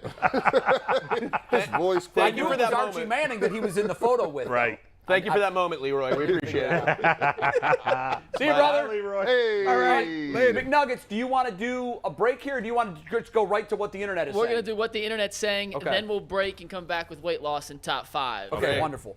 We asked the internet yesterday to grade Deshaun Watson's golf swing. And we're going to play that video as I do the ad read because, as always, we love to hear from you guys thanks to PCC Airfoils. Are you looking for a job with career advancement and great benefits? PCC Airfoils is a leading manufacturer in Northeast Ohio, and all locations of PCC Airfoils in Eastlake, Menor, Wickliffe, and Minerva are hiring for all positions starting at $18 an hour and up. Plus, get a full benefit package, paid time off, and a signing bonus. Apply online at precast.com/careers to learn more. Great So as you saw, Airfoil. Watson swung and missed, Airfoil. then he crushed it. Look at that. I mean, he took a huge divot. The Yeah, divot's it wasn't supposed great. to be in front of the golf ball. So we got some internet comments. Steve, let's cut to the next video here for the first response. This from Todd Markowitz. Never thought I'd say this, but Chuck's is actually better. Wow. That's No. a reference. I don't know if I agree with that. Barkley. No, No. Barkley's is so ugly. He's Come got that on. hitch and the paws in it. It's terrible. I mean, Come on. his doesn't look bad. It was just the result was horrible. Yeah.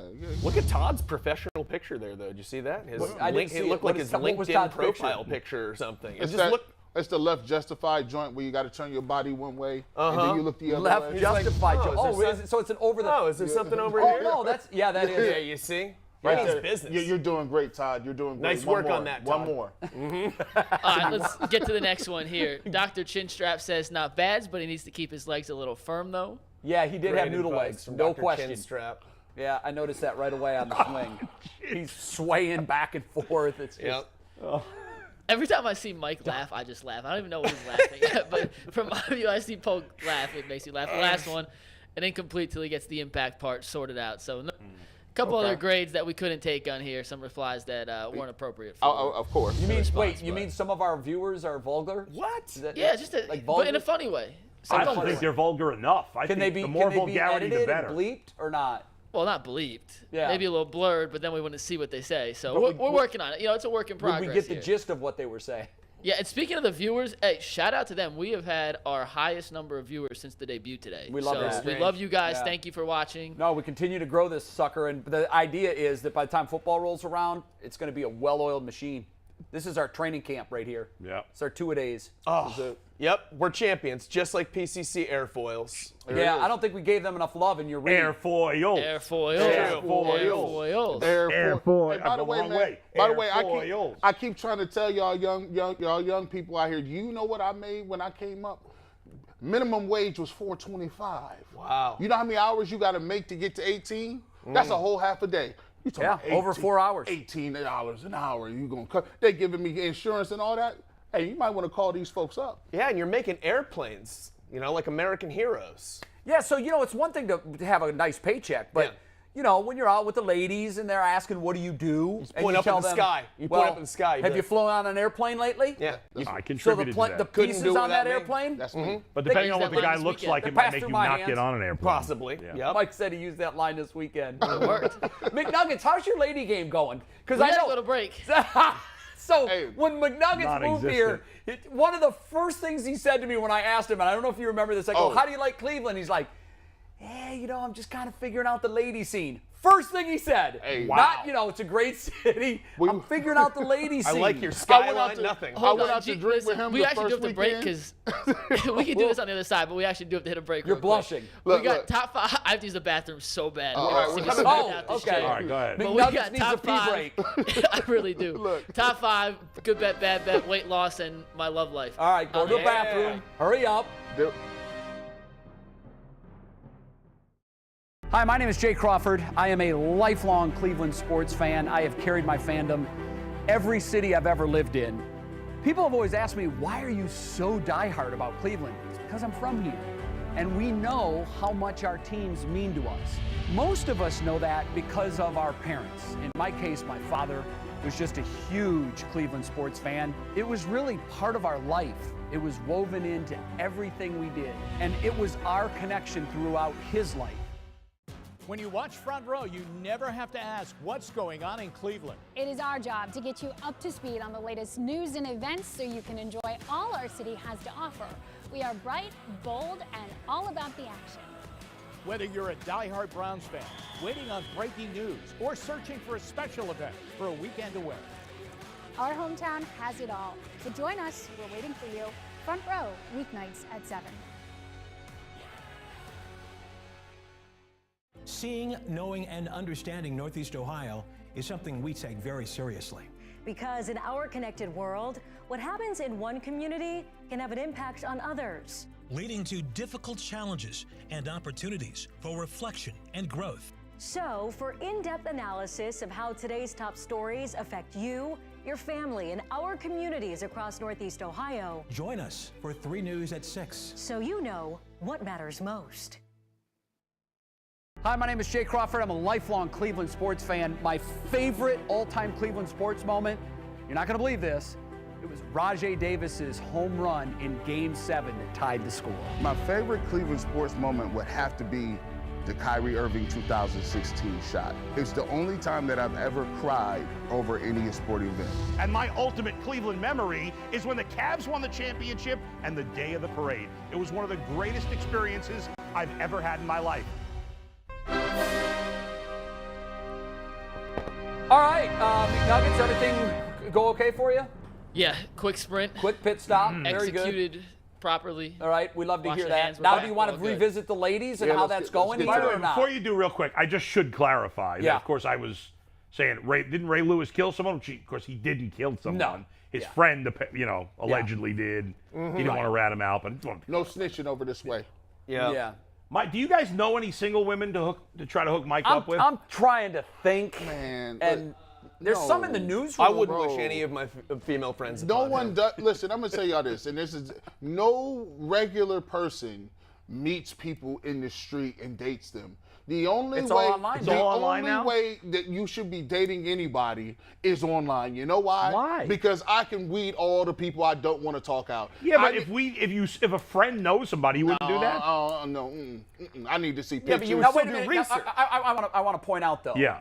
I don't know that you necessarily want to take this advice from G. Bush, who knew his wife for about 8 seconds, 6 or 7 days before I was with her for about 5 days, and then we got engaged. But I want to tell you something. So Yeah. I've heard that story, and on the surface, you're like, wait, what? But one day we were in the gym, and we had probably an hour and a half conversation about the whole thing. And I have to say, I think your wife, she sounds like an absolutely amazing person. She's got like 20 siblings? Yeah, she got like 12, 11, well, I'm going to mess this up. 12 That's siblings. not an accomplishment in No, itself. it's how she treats them Oh, now. I see, okay. She's an amazing person. 12 siblings. Her mom died when she was 14. She graduated. She's like a math genius or something. Has a master's degree. So she graduated with a master's degree at like 19. Wow. And then she moved to Canada and then basically put all her kids through her siblings. I always joke and say, you think them as your kids. Yeah, You right. can't tell your brother he's 30. Where's she at in the birth order? She's third. Okay. She's third. She's an older one. But it's what she's done for them as she's moved on and found success. That's awesome. Yeah. It's what she's done that I think is the true great. measure of her as a person. It's dope. And Super she dope. sounds like a wonderful person. And she's hot. So it's worked out. So you got everything going Yo, for I you. was like, hold on. I thought I was getting catfished at first. You got a degree. See, that's the problem with online dating. I mean, Yeah, that it's true. stuff does happen. There's a whole show Oh, about it. listen, forget that. I called her. She was in Manila, right? And so she exchanged numbers, and I Yeah. made sure that. See, You I on got the FaceTime I now. say, hey, boom. I hit her up. I was looking crazy and thirsty. Like, hey, I just wanted to see if you was who you said you was. All right, cool. You called me back later. That's how that works. But Yeah, I you agree. gotta The do internet that is helpful early. for basic reconnaissance. Yes. Like you Yeah. don't have to go super deep necessarily, but just get the basics out. Just make sure that they don't have any super red flags out. People don't meet in bars anymore ever. No, they can. They can. But then you go home and you find that person's name and you research them and you see if they have any QAnon stuff up or something like that. And then you're like, never mind, maybe I'm not interested anymore. You guys may have seen this. I saw a couple of years ago that for the first time ever, more marriages that are happening this year. They met online.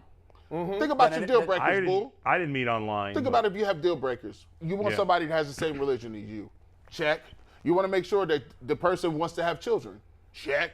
You want to make sure that the person has the same lifestyle. Everybody's different. I mean, I did end up marrying another Jewish woman, but most of the women I dated before her were not Jewish, and I would have, if I had found the right woman. No, it wasn't important to you, but if it was, what you're saying is you got boxes you can check. I only want to see Jewish women. Then they're doing a lot of the legwork. Right, but you can go on a date with someone and then find that stuff out. That's how you used to have to do it. Now you can save some time. You probably also save some interesting experiences and some life lessons and some that you great probably would get otherwise. Yeah. And some great stories that we had because I was dating before the internet and whatnot. But now you actually can at least look and see just the very basics. But don't you think that leads you to being more shallow? No. Right? Because you're judging based on looks. If you know what you want, but don't you think most guys just pick it on based on looks only? No, I think most women, I think if you go on, I was on Bumble before. Yeah. I don't know any of these looks guys. is a barrier to entry, but it's not the number one thing. Bumble, the girl picks you. Right. So it's like theoretically, if she wants to reach out to you. Right. So to me, and this is an app that the guy can't make the first contact. That's good. I like that. Oh, no. Wow, I didn't know that. So that weeds a lot out right now. That's I good. I already know you like me. I'm good. Right. I'm like, man, this woman must have low self-esteem. She like G. Bush. Right. I like her. By the way, I lost a friendship over setting a friend up with somebody. That didn't work well. I set up when my wife. It wasn't a marriage. Well, this is crazy. So no, it was that he liked her and she didn't like him. I set up my friend with a friend of my wife's, and we went on a double date with them. I can't remember if my wife and I were married yet or we were just engaged. I can't remember when this happened. It was a while ago. But we went on a double date, and he was interested in her, and she was not interested in him, and he kind of held it against me. Which I thought was crazy. Well, you got to tell him, dude, that's a you problem, not a me problem. I know. You took me on a date. I was promised this woman would marry me. It was so weird. And we've we're not even friends anymore. That's not a great friend to begin with. No, he's a bad friend. You don't need him as a friend. No. If he's blaming you because she didn't like him. So weird. Forget him. McNuggets, we need you to, I would like you to we should do a segment. You're obviously able to do it. You set it up. We get you to go on dates, but we need to have those dates filmed. And then we come back. All for the content. For the content. For the content. It's all for the content. This girl's going to love this. And then we'll vote on whether or not you get to go on the next date with her. And we'll pay for it if we like her. Oh, I'm in. I'm in on that.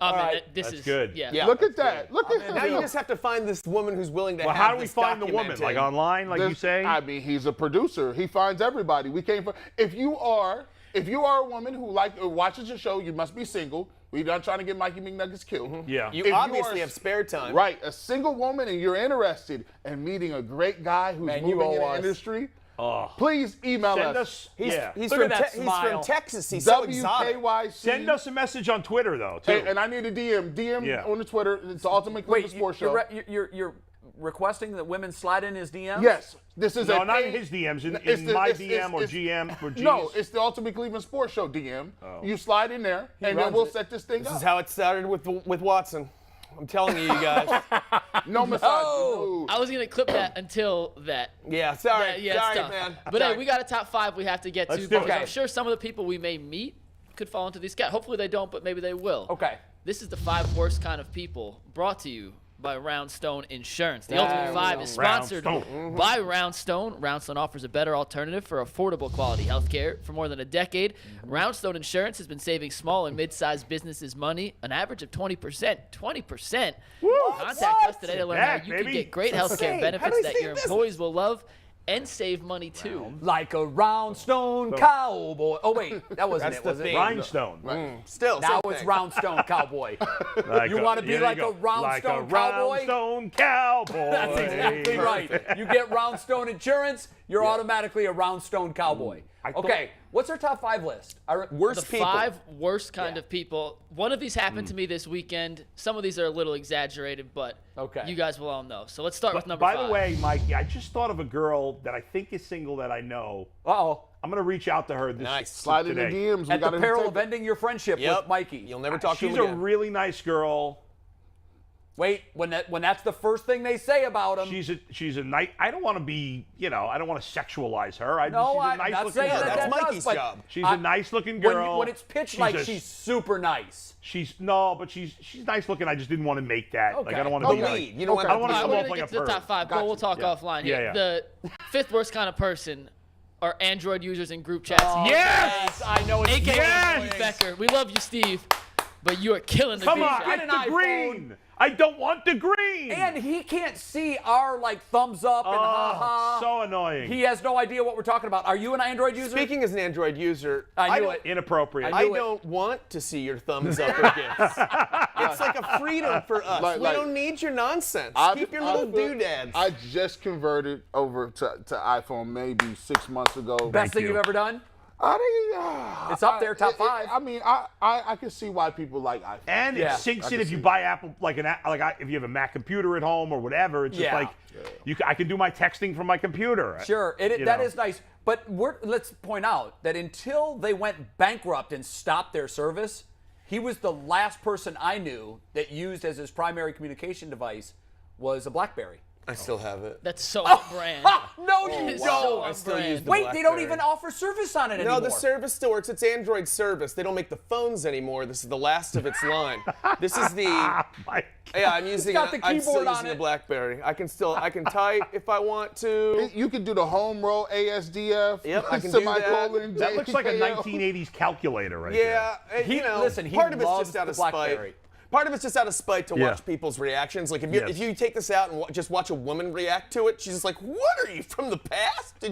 How did you get here?" You know, another thing about the Android is that if you're in a group chat, which like the Steve thing, but I'm in this group chat with a bunch of guys that I play fantasy football with, and one of the 12 guys has an Android. It's green. So now we can't name the group. And so, you can't. So I got to search through it to find the 12 freaking names. No, you're right. That's true. Because I can't name the group. I think Apple does that on purpose. They're trying to peer pressure everybody into getting an Apple phone. Keep it going. Some of us are hanging in there. Some of us won't be so easily swayed. And Steve too. Steve's holding Steve out. has already texted me and What'd he said we say? can talk after the show. So hopefully I'm Hold here on, I'm tomorrow, getting a guys. fax. All right, number Every 4. time he sends an keep email, this I thing hear moving. dial-up. Yeah, all right, here we go. Number 4. People who clap when a plane lands. Oh, those people. Oh, No, wait a second. yes. You're right. But even worse than that is the people who stand up as soon as the plane lands. Those are They're I don't usually like the same those people. Well, you can't stand up until the plane is stopped at the jetway. But as soon as You mean the second that the tone goes off? My buddy Dustin Fox makes a big thing about this, and I completely agree with him. First of all, if you try to walk past my row and skip turns, we got a problem. That's not happening. That is unacceptable behavior. Well, the worst Unless there's an emergency. is the one that if the tone goes off, Yeah. they're immediately, it's like their hands on the buckle, they're ready to I know. go, and then they think there's a clock on them, and it's like, click, open, bag out. And they're standing they on move up top 2 of rows. you with a badge. Yeah, no. Unacceptable. And by the way, you're going to get inside the airport about 4 seconds before I do. And you're making a total ass out of yourself. Yes, Is it worth the 4 seconds you're The going to only save? excuse is a medical emergency, Or which you is got to never catch the a case. plane. I've been in that spot where I've got to If connect you got to an catch a engine plane, 14 minutes. But you know what? If you got to catch a plane, you say, folks, I would say before the plane lands, folks, I'm late. My plane, can you please People let me don't go? care. Be People don't respectful. care. You do that, I got no problem with it. Yeah, okay. I got selective morality. See, for me, I'm not gonna worry about that because I'm in first class, and it ain't just First that. class? You only fly first class? Man, so I got 19 back surgeries, a neck surgery, 2 It costs a fortune to fly in Who first class. cares? It's the comfort. It is great. My ex-wife had one. You only get 3 strikes, or it has to be a divorce. She used one of her strikes up. But I said, book this flight. I'm going to my best friend's, one of my roommates' weddings from college. He's in Arizona. I said, listen, just take this money and get us over there. But do not have me a no coach, bro.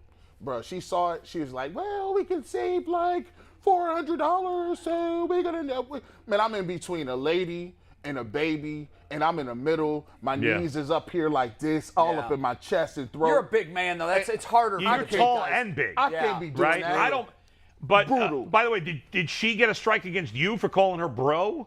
No. That's part of the deal. That's part of the deal. Every once in a while, I slip and call my wife bro, and I'm like, that's not even cool. I got to stop. By the way, I haven't flown first class very often. I'm not a high roller like you guys. But the one time I did it, because I got a free upgrade, that was like heaven. Oh, it's unbelievable. I mean, it is you amazing. get the hot towel. Oh. But don't you feel a little greasy, though, when they pull that curtain and they start bringing out filet? Nope. And the hot towel, you're like, oh, this isn't. I'm a hater. I be turning around. Hey, how's life back there, dog? Anybody need a used hot towel? Hey, I got so much leg space up here. Right now, I have a perfect size family for Coach because there's 3 of us. Yeah. So we take the whole row. We always have the whole row. My son's tiny, so tiny. I flew to South Africa once, 18 hours, and I'm not kidding. I was between like John Candy and Bubba Paris. It was unbelievable. You could have just said you were between Garrett and me.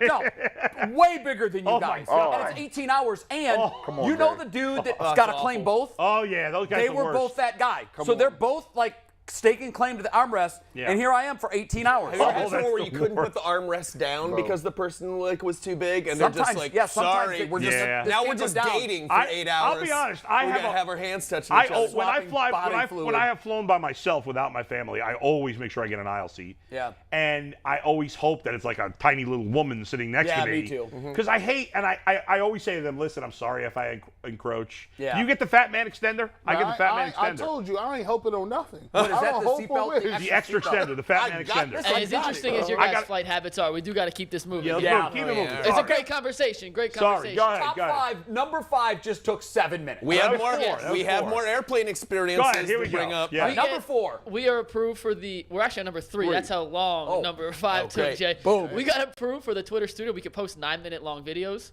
We're not going to get to number 3 before 9 minutes. That's so we're true. going to slice and dice this. That's awesome. Number 3 is not everyone in this category, but Steve, take it.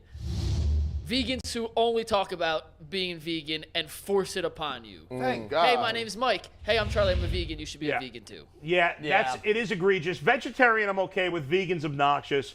By the way, quick story. I promise it'll be quick. I may have told you this off the air.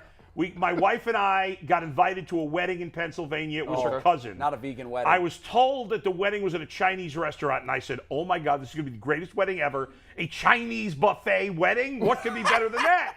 Well, we got there, and it was a Chinese buffet, but it was vegan. Oh, my God. It's Chinese. I so wish I had a picture of your face when I you was saw so that. angry. That's Here's more greasy vegetables. That is Here's more so greasy disrespectful. vegetables. Here's more. I couldn't even get an egg roll. They're divorced, No egg right? rolls. I hope they're divorced. I'm not sure. I hope they are. All right, number 2. This is the one that actually sparked the list yesterday. People who walk in an elevator before they let you get out of it. That drives me absolutely good one. It's a great graph. Same for the people who walk in the supermarket, as I've talked about. When you're carrying bags, you always let the person walk out first. But that's a good one. Yeah, that is a good one. There's a lot of those, too. Yeah. Noxious. And there's the person that's in the back of the elevator that somehow feels like it's more important that they get out first. Yes. And they like shoot by everybody. It's like, whoa, is the car? It's kind of like the plane person. It's the same guy. Settle down, everybody. Slow down. Take your turn. Smell the coffee. All right, number 1. Number 1, people who drive Crown Vics who aren't police officers. Yeah, but they still have the old spotlight on the side. It looks just like a police car. You slow down, and then all of a sudden especially they when drive they come through up and it's behind Joe you, Schmo. Yeah. And they follow you for 3 miles. You're convinced you're going to get pulled over, and it's unmarked. Can I get a camera on me? Go ahead. G. Bush, yes, sir. Imagine the terror for a guy like me. What the hell is going on? I'm like, yo, just do. He following you the whole time. You like, just throw your lights on. You know you want to, and he drive by, you be like, that wasn't. I got you. I got this at the junkyard, salvage. You know there's a 13% chance one of those guys is a serial killer. There's no doubt. Driving a car like that. Well, I think what they like to do, they get off on the authority and scaring people. Yeah. But they don't want to go to cop school. They don't want to go through it. Or they went and they got kicked out. Yeah, they probably got kicked out. But they also, they wear the shades. Oh, yeah. So you see them in your rear view, you're like, that's a Crown Vic. That's definitely going to be a cop. And I see the spotlight on the side. Yeah. I think when they sell those at auction for $400, it should be the state law that the spotlight has to come out. or they have to paint them like fluorescent yellow or something like Right. that so that you can't get Then tricked anymore. they'll look like a former taxi cab. I think Mike did a good job with that list. I do too. That was a I good wouldn't one. have had to crown Vic number 1, but it's a good list overall. I have a lot of Any different honorable mentions? I have a ton of different people that I hate. Bad more than- Parkers. Yeah, there are a million, but you can't pick. One-uppers. People, Oh, you'd be like, I'm one-uppers. sick. You'd be like, that ain't nothing. I had cancer 2 weeks ago. Right. Yeah, Yeah. that's real Bro, bad. Like, I just was trying to say my throat was sore. That escalated quickly. Yeah, they just go from 0. My grandmother's pie is the best in the world. No one can.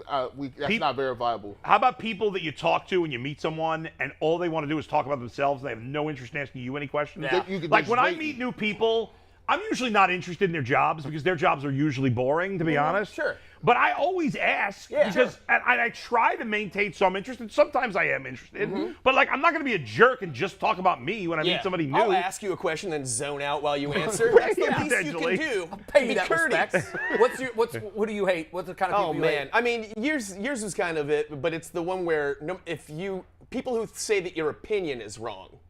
That happens That's me. a lot. I'm one of those people. But people who like you'll say I had this really great steak. It was an amazing steak, and it's like you haven't had a steak yet. Yeah, no, it. you're You've never wrong. been to this place. That's it. It's my taste buds. Yeah, if Exactly. you tell You me don't pineapple know. on pizza's good, I got a problem with that. Right, well, that too. That's inappropriate. And I don't want that either. But like my dad likes anchovies on his pizza, like like a cartoon cat or something like that. But he's just like, I want anchovies. But I'm not like, you're wrong for enjoying Fair. what you enjoy. Yeah, that's I'm just like, personal. I don't want anything you have to do to with respect that. it. But I know so many people who are just like, you're an idiot if you go there and you think that's the best cupcake in town.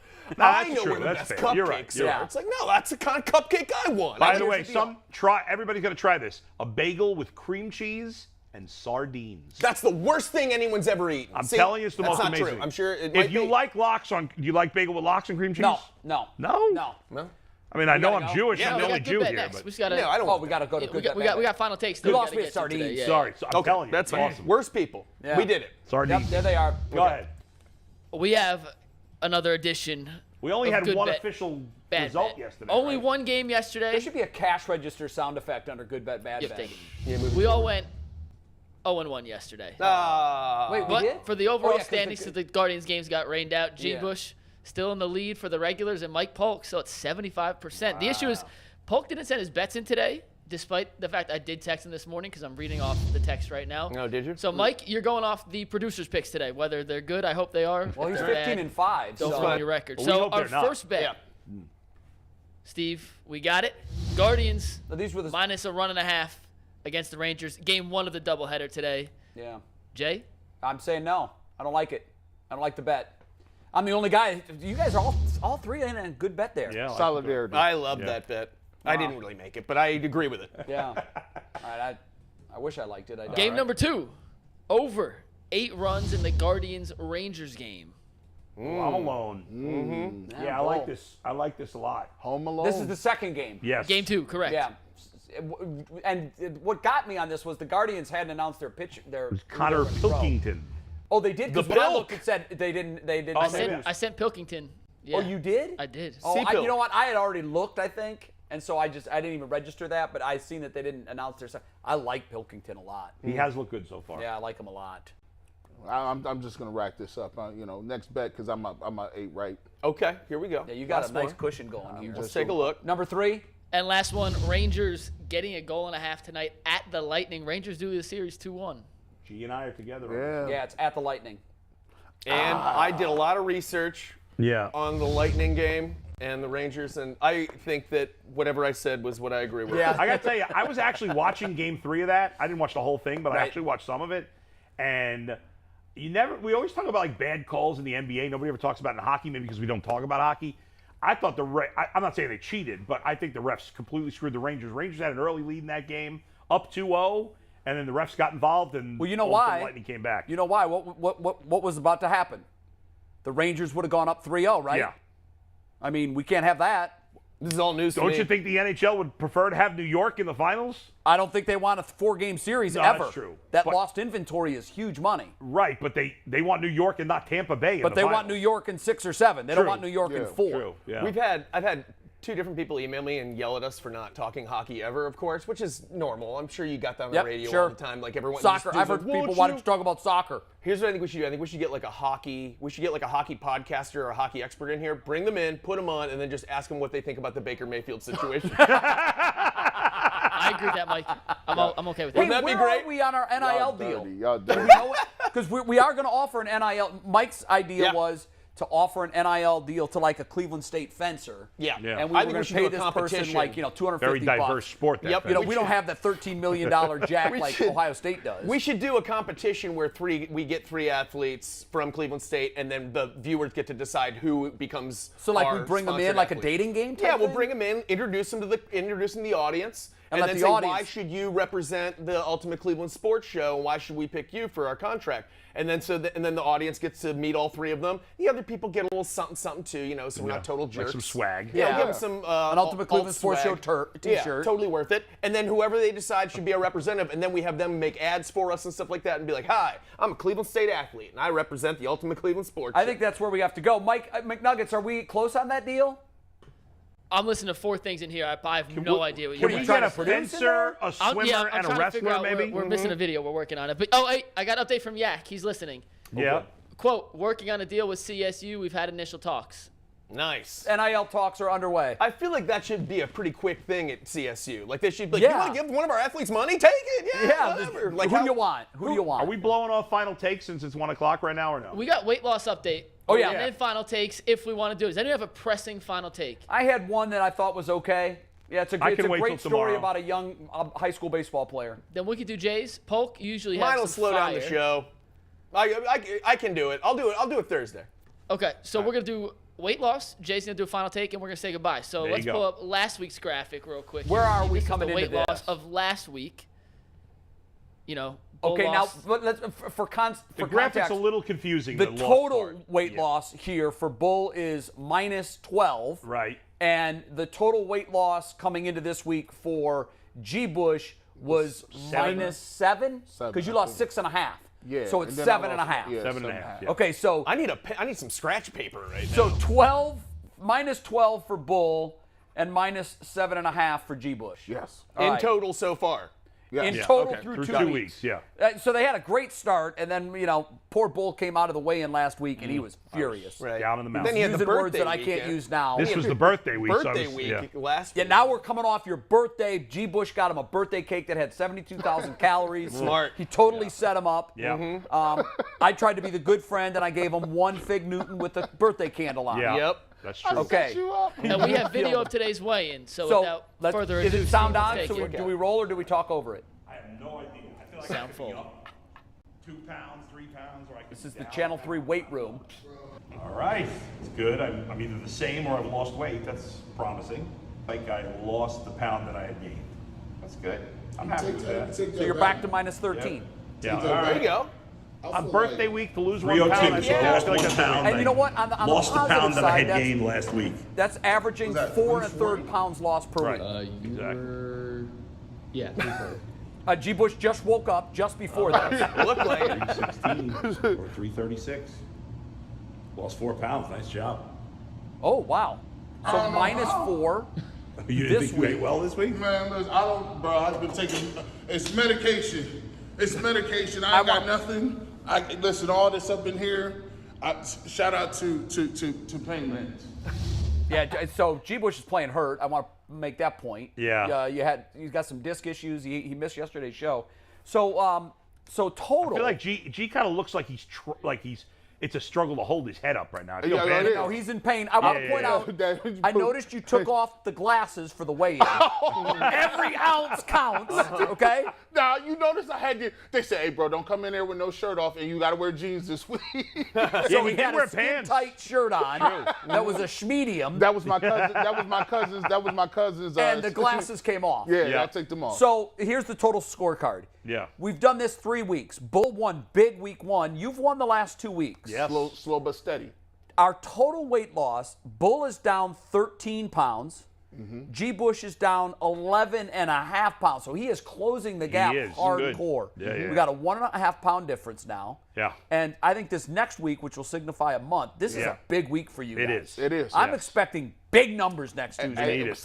Here's the thing. I need Rocky inspiration here. Here's the way weight loss works. Like if you do all the right stuff, right, and you just sometimes you deviate, but if you do all the right stuff, somebody's due for a big number. That big number, your body is holding on to it. It's like, come on. Yeah. I know you ain't trying to lose weight here. And then after the 4th week, you're like, oh, you know what? It relents. I'm gonna just give in. Okay. I'm gonna let you get that off. Let's go. Let's go. It's still good progress, boys. Yeah, we'll Thank you. Listen, I'm extremely proud of both you guys because there's 13 pounds, 12 pounds less of you here. Yeah.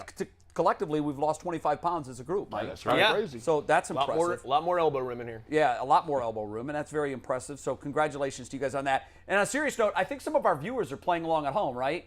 We got another email today from Marcus Collins. He lost another pound in his weight loss journey. He's Hey, down to I like 270. that. Sent some pictures in, so shout out to Marcus Collins. And if anyone else has been following along and keeping track, please send them in. We'll give you guys shout-outs, and eventually we'll try to get some of those videos and pictures on air. We'll cheer you on. Awesome. You got a support group in us, you guys, if you want to give it a shot. You can do it, man. You can do it. Hey. See if you can lose more weight than G. Bush or Petty LeBeau. Dude, that's so good. That is so good. I like that. Petty LeBeau. I am totally petty when it comes to bacon. I fully admit it. You do admit it. You own it. I admit it. I do not want him to succeed. I'm not rooting for. I'm not rooting for him to get hurt. No. You know, nothing like that. No, you don't want. You're not a terrible person. No, I mean, he's made plenty of money, so he's fine. He's fine financially. I'm just looking for for for life. 1 touchdown, 2 interception games here on out for Baker. You know what I would love? I would love this. And this is, I talked about my dream scenario for week 1 and my nightmare scenario. Yeah. My total dream scenario for the season. Yeah. Could you? The world would break. Yeah. The internet would break. Could you imagine if Baker goes to Carolina and wins the NFC? Oh, bro. And now listen. And they play the Browns in the Super Bowl. And they play the Browns in the Super Bowl. Yeah, that would. The internet would break. mean, I think you couldn't. Hollywood couldn't come up with a better storyline than that. The odds on that about it's a bajillion to one. Yeah, it's not going to happen. Okay, you want me to do final takes and then we can get the hell out of here? Yeah, you and Polk. Okay, you want to go first? Go ahead. No, go ahead. I insist. All right. Well, I have to complain about something that we were talking about actually just 2 weeks ago, and it was about training camp and these mini camps and whatnot. And it's because I see all this feedback from Browns fans and the guys that are there and the media and whatnot. And you don't know anything yet, you guys. You don't know anything. You can't tell based upon what you're seeing on the field right now. I love going to training camp every year. I sit up in that weird little Bud Light section where you just sit there and drink beers and look down like you're at the Roman Coliseum, and I'm just like, perform for me, And you get some apps and stuff, but there are always a couple of dudes, usually wearing Ohio State pullovers, who think that they're coaches. And they're out there and they got tickets from their car dealership to go down to training camp and free Bud Lights. And all of a sudden, they all become Newt Rockney, and every one of them is out there saying, I don't like the quick twitch on that offensive lineman's approach off. Half second slow. Yeah, half second slow. I don't like how he looks. I don't like where his eyes are looking downfield. I could tell where he was throwing way in advance. You guys don't know anything. Just sit and enjoy. Drink the Bud Light.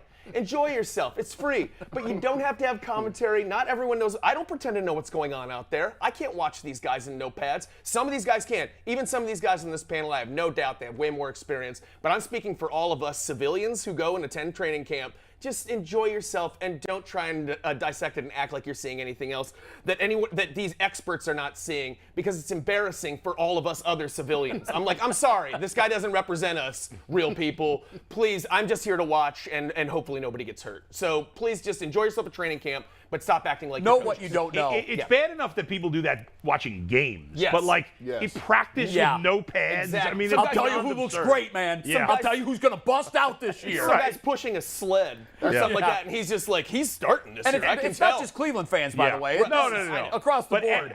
Almost every year we have some little white dude wide receiver that every Browns fan goes nuts for. Yeah, love him. This guy, we can't cut Josh Lenz. Right. How do we cut Josh Lenz? Can we have Leroy come in and bully these dudes? Shut your ass up. That ain't what's going on. You don't know what you what's wrong with you. The other thing too is at this point of the year, everybody has hope. Yes. Everybody's when you ask, And we did it earlier in the show. Well, that's a win. That's a win. That's a win. Right. We're 14-2. Book it. We're just blowing past the Steelers, who have had our number for like a billion years, and because it's prime time at home. Exactly. As if that's ever helped us. We've had such great success in the past when it's prime time at home with the Steelers. Good final take, Mike. Yeah, that guy is. You could put him on the list of annoying people. Yeah, he would be on mine. I want to tell a story that I read on Facebook, and I'm going to try to truncate this as much as I can.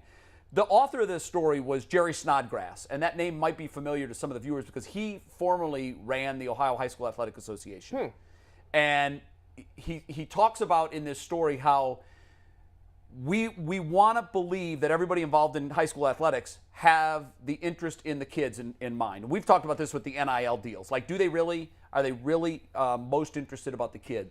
He tells a story about the 2017 Ohio High School Baseball Championship. It was a game between Minster and Russia. This is small class baseball. These are small schools in Ohio. Very small. I believe it's called Russia? Russia High School. What a terrible name. It is, especially right now. It is. It's not a good look now. A lot of teams are embargoing. They're boycotting. Right. Yep. But it is what it is. Minster and Russia. And Russia had a ball boy on the team. Yeah. And as the Ohio High School Athletic Association commissioner, he was responsible for handing out the trophy to the winning team. And he says, I noticed there was one young man that took it very, very hard. It was the team's ball boy. He was a young kid. He was crying. So Jerry, the commissioner, grabbed the game ball, and he went and he gave it to the kid. It wasn't the game ball. It was a game-used ball from that game. He said, I understand why you're upset. Russia has a great high school baseball tradition. They love baseball in this small town in Ohio. He said, keep this baseball, and when you come back to the state tournament as a player, use this ball to warm up and remember the pain of this loss. And it helped the young man in that spot. Well, as we sit here today, Russia has made it back to the state high school baseball championship. And this young kid that I talk about is now a player. And if we can, maybe we can zoom in on, maybe this camera here. I'll show you this picture. Jerry, when he posted this story, posted two pictures. And here's a picture of the Russia team in 2017 that lost the championship. And I'll zoom in on the little guy. There he is. Right there on the far right. There he is. Tears still coming through the eye black. Very, very disappointed young man. And now I will show you this young man today as he's getting ready to play for a state championship of his own. And he let Jerry know this week that he saved that baseball, and he's taking that baseball, and before their state tournament game, their first state tournament game, he is going to use that baseball to play catch with his coach, who also happens to be his father. Wow. And when I read that story, I thought, that's what it's all about. Most of these kids don't have a chance to turn pro. Most of them don't have a chance for a college scholarship. But it's moments like this in sports, and Bull, you're experiencing it right now, as you're molding the lives of 14 little young men. And it's these little moments that you can pull out of athletics. And so in this young man's biggest moment of despair has come something very positive from it. That's and cool. So when they play their state championship game today, their state tournament game today, he'll use that baseball. That is very cool. Well, good luck to them. When I'm pulling cool for story. it. I'm pulling for Russia, and I'll try to remind everybody tomorrow what happened. I'll try to find scores and give updates. But I just love that story. I wanted to share it. And that was great. Great story. There are people involved in high school athletics that really are in it for the people. Yeah. And that Jerry awesome. always cared about the people in the game. Great That's story. very cool. Well done, Jay. Nice All right, job. absolutely. By Good the way, luck to unfortunately, Russia. Good luck to it's Russia. now trending on Twitter. Jay Crawford says good luck to Russia. I'm pulling for Russia. Jay Crawford. It's already clipped. It's already clipped. Let's go, Send me that Russia. clip. I'd like to get that to Jerry, because I've met Jerry. Jerry's a wonderful man, and he led the OHSAA for years. And I would love to send him that, and just to let him know that we shout him out, and for his efforts for well done. for trying to make a terrible moment for a young kid a memorable moment. And now I hope that they'll go on to win the state championship, and we'll have the young man on, and we'll let him tell his story. Yeah. So. All right, that's it. Out of time. Want to tease tomorrow's show? We got Chris Rose and potentially a special guest who we're just waiting for confirmation. Don't want to say his name until we get that. Is it A-list, B-list? Oh, it's an A-list. It'd be our biggest guest in a while. Former Buckeye football player. Just waiting. We were supposed to have him on once before, right? Yes. Okay. Yes. Okay. Well, we were supposed to have Chris Rose on once before, but I Chris think is he was coming on running one his way or another internet tomorrow. Yeah, we fixed his issue, so he's good. Well, whose fault was that? Was that Chris's dial-up that was bad, or we're gonna plead the fifth, but it wasn't ours. It was not ours. Okay. All right. We love Chris. Great See everybody. Wait, maybe he was using Polk's BlackBerry. Might have been on my BlackBerry. To try to dial in. All right, well, I'm looking forward to Chris. Chris is going to be a great guest, and he's a huge Cleveland sports guy, and he's from here and everything else. All right, we're out of time. We're back tomorrow, 11 a.m. Eastern time. I do know that there are people watching us in other time zones. That's why I said Eastern. So until then, peace. See ya. Bye, buddy.